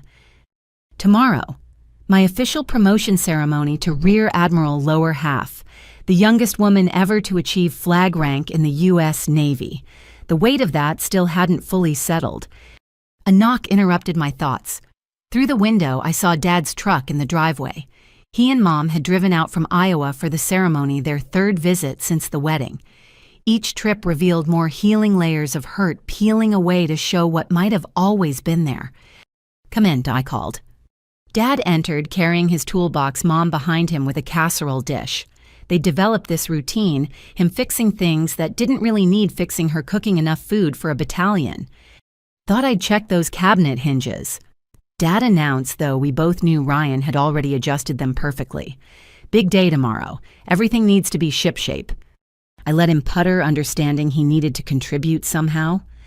Mom commandeered the kitchen, humming while she organized food she'd insisted on preparing for the post-ceremony reception. Chastity, she called Jessica's flying in tonight with Lily. She's so excited to see Aunt Admiral in action. My 8-year-old niece had become my shadow during family visits, pestering me with questions about the Navy, about training, about what it meant to be a warrior. Jessica, true to her word, had enrolled Lily in martial arts and young Marines, supporting dreams she'd once been taught to suppress. As evening settled, our home filled with chosen family. Walsh and the team arrived early, taking over security preparations with comic seriousness. Helen Morrison arranged flowers with military precision. Senator Hayes held court in the living room, regaling everyone with stories from his own naval service. But the moment that stopped, my heart came when a familiar figure appeared at the door in dress blues. Ensign Blackwood, reporting as ordered, Admiral, "Si, Dadsin, Sekonur Halmir." Sarah stood at attention, having graduated from BUDS 2 weeks prior. The second woman to earn a trident, following the path I'd carved through blood and determination. "As you were ensign," I said through a tight throat, "how does it feel?" "Like I finally understand what you meant about belonging, ma'am. My boat crew." She grinned. "They're my brothers now. They carried me when I couldn't carry myself, just like yours did." We talked on the porch as the sun set over the Pacific, 2 women separated by a generation, but united by shared experience. She told me about Hell Week, about the moment she wanted to quit, about touching her trident for the first time. "There's something else, ma'am," she said eventually. My class dedicated our graduation to you, officially. It's in the records. Class 298 dedicates this achievement to Captain Chastity Miller, who proved the impossible possible. I had to turn away ostensibly to watch the sunset, but really to compose myself. Chastity. Dad's voice came from behind us. Sorry to interrupt. Could I borrow you for a moment? I followed him to the garage where he'd been working on something mysterious all week. Under a tarp sat a handcrafted shadow box, larger and more elaborate than anything commercially available. Made this myself, he said quietly, pulling off the cover. Thought you should have something fitting for your new rank. The craftsmanship was exquisite. Compartments for medals, spaces for unit patches, a central display for my trident. But what caught my eye was the engraving on the brass plate. Rear Admiral Chastity Miller, daughter. Warrior, hero. You proved them all wrong by proving yourself right. Below that, in smaller text, with love, pride, and 20 years of apologies, Dad. It's perfect, I whispered. There's one more thing. He pulled out a small box. Inside lay his own service pins, polished to mirror brightness. Want you to carry these tomorrow, full circle. What I couldn't finish, you completed 1,000-fold. The garage felt too small for the moment. This man who'd built his life with his hands had crafted something that held all the words he'd never been able to say. I'll be proud to carry them, Dad. The next morning dawned crystal clear, one of those perfect San Diego days that made the rest of the country jealous. Naval Base Coronado buzzed with activity as we arrived for the ceremony. The venue was larger than typical promotions required, but apparently when the first female SEAL makes Admiral people pay attention. In the ready room, I donned my dress whites for what felt like the 1,000th time, but everything was different now. The shoulder boards bore a single star. The combination cover carried Admiralty insignia. I was crossing from officer to flag officer, joining ranks that had seemed impossible when I'd walked into that recruiting office at 18. Ready? Ryan asked, resplendent in his formal suit. Never been more ready. The ceremony venue was packed beyond capacity. Every SEAL team on the West Coast had sent representatives. Female service members from across branches filled entire sections. Media lurked at the edges, held back by public affairs officers.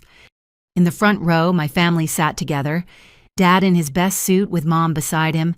Amy and Jessica with their families, including Lily in a miniature Navy dress uniform Jessica had found somewhere.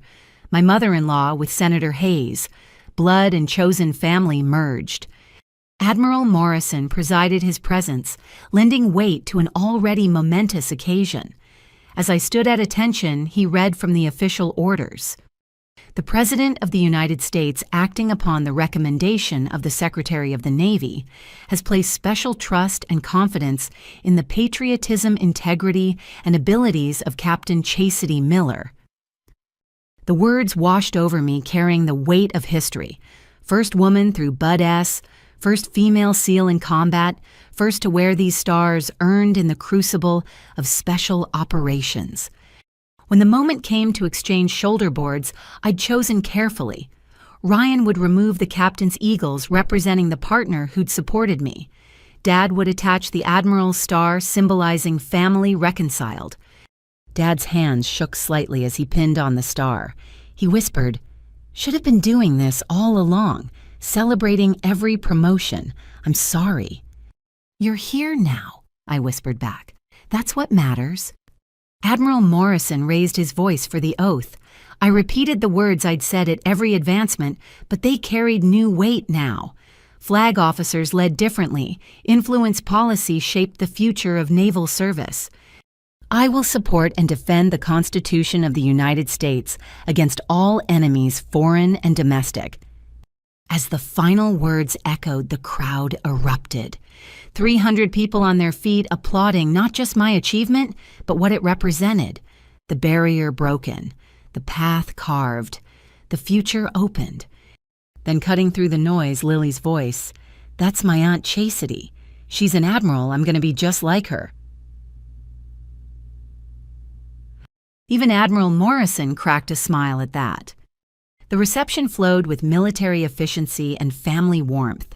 I stood in receiving lines, shook hundreds of hands, accepted congratulations that ranged from formal to tearfully emotional. Female service members approached with their daughters asking for photos, sharing stories of how my journey had influenced theirs. During a quiet moment, I found myself outside looking across the base where I'd spent so many years, from trainee to operator to leader to flag officer. The journey seemed impossible in retrospect, yet here I stood. Penny for your thoughts, Admiral Ryan appeared with 2 glasses of sparkling cider mine, pointedly non-alcoholic. Thinking about a scared 18-year-old who ran away to the Navy, wondering what she'd think of all this. I think she'd be proud, amazed, maybe a little terrified of the responsibility. Definitely terrified. I touched the star on my shoulder. This isn't just about me anymore. Every decision I make affects the future of women in special operations, the policies I influence, the doors I open or fail to open. Hey, he turned me to face him. You've been carrying that weight since day one. The only difference now is that the Navy finally recognizes it officially. He was right, of course.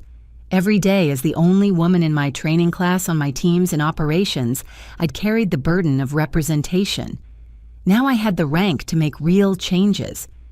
Besides, he added with a grin, you're about to carry something else, ready to tell them all. Inside the reception had reached the toast portion. Walsh had just finished a hilarious and slightly inappropriate story about our first deployment when I took the microphone. Thank you all for being here, I began, for supporting not just me, but what this moment represents. When I joined the Navy, women weren't allowed in combat. When I arrived at Bud S, they said women couldn't be SEALs. When I deployed, they said women couldn't operate at the tip of the spear. I looked around the room. You proved them wrong. We proved them wrong. Together. Applause threatened to derail my speech, but I held up a hand. Today marks a new chapter. As an admiral, I'll have influence over policy, over training, over the future of special operations. I promise to use that influence to ensure no qualified warrior is turned away because of gender, race, or any other irrelevant factor. Excellence will be the only standard. More applause. I waited for quiet. But there's another chapter beginning. Ryan and I have an announcement. I found Dad's eyes in the crowd. You're going to be grandparents, all of you, because this child will be raised by an entire community of warriors. The room exploded. Mom rushed forward, tears streaming. Dad stood frozen until Mom dragged him into the embrace. My sisters squealed like teenagers. The SEALs started chanting, "Baby SEAL, baby SEAL," until Ryan laughingly called for order.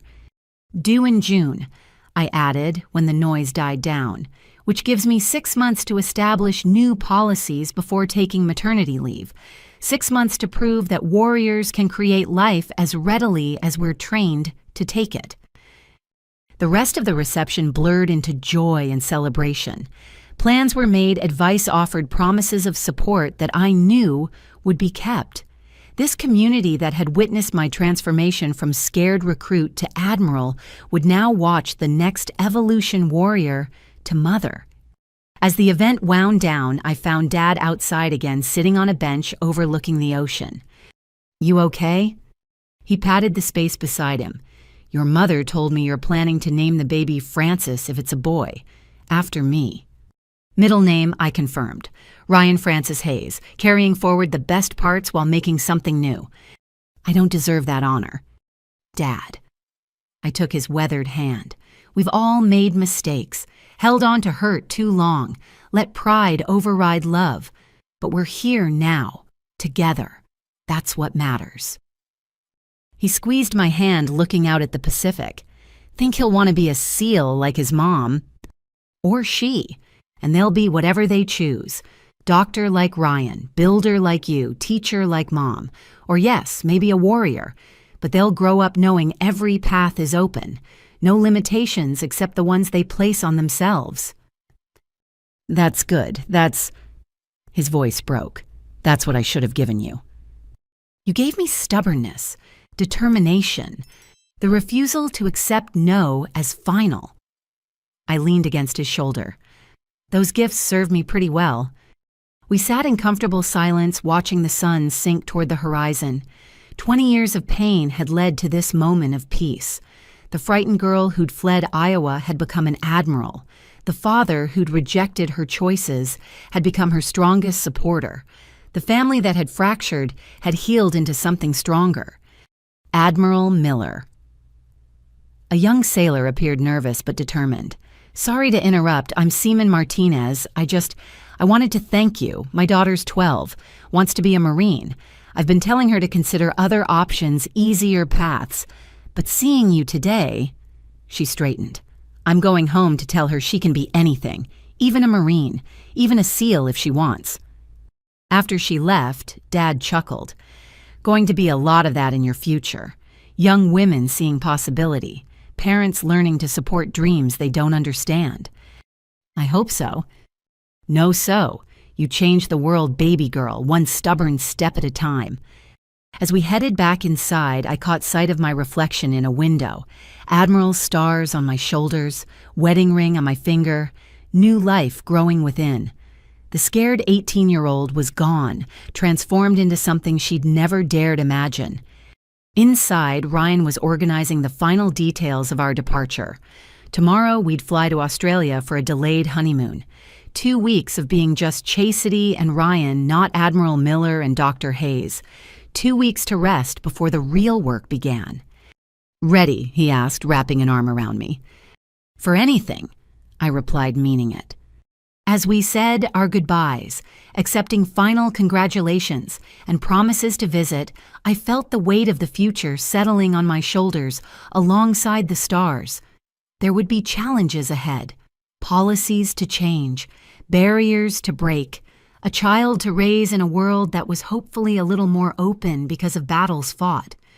But tonight, surrounded by family who'd learned to see me and warriors who'd always accepted me, I felt only gratitude.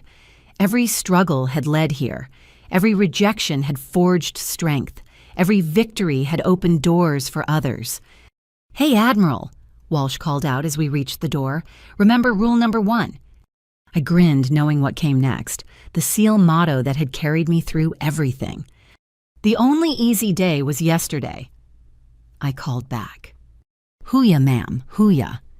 We left to a chorus of warrior cries and family tears, stepping into a future bright with possibility. Behind us, the Naval Base Coronado Chapel stood witness to all that had changed. Ahead, the Pacific stretched endless and blue, full of horizons yet to explore. I'd proven them wrong by proving myself right. Now came the harder task, proving that breaking barriers was just the beginning. The real work changing systems, opening doors, raising the next generation started now. But first 2 weeks of Australian sunshine, with the man who'd seen me clearly when I was still learning to see myself. 2 weeks of being simply Chastity wife and soon-to-be Mother Admiral stars left in the closet while I remembered how to be human. The scared girl from Iowa had become everything they said was impossible. Now it was time to make the impossible normal for everyone who followed. One stubborn, determined step at a time. What barriers have you broken in your own life? What did it take to prove doubters wrong and stay true to yourself? Share your story in the comments below. I'd love to hear about your journey of transformation. If this story resonated with you, please hit the like button and subscribe for more narratives about triumph over adversity, family reconciliation, and the power of refusing to accept limitations. Share this video with someone who needs to hear that their dreams are valid no matter who doubts them. Thank you for joining me on Chastity's incredible journey. Remember, the only easy day was yesterday, but every difficult today builds a stronger tomorrow. Until next time, keep breaking barriers and proving them wrong by proving yourself right.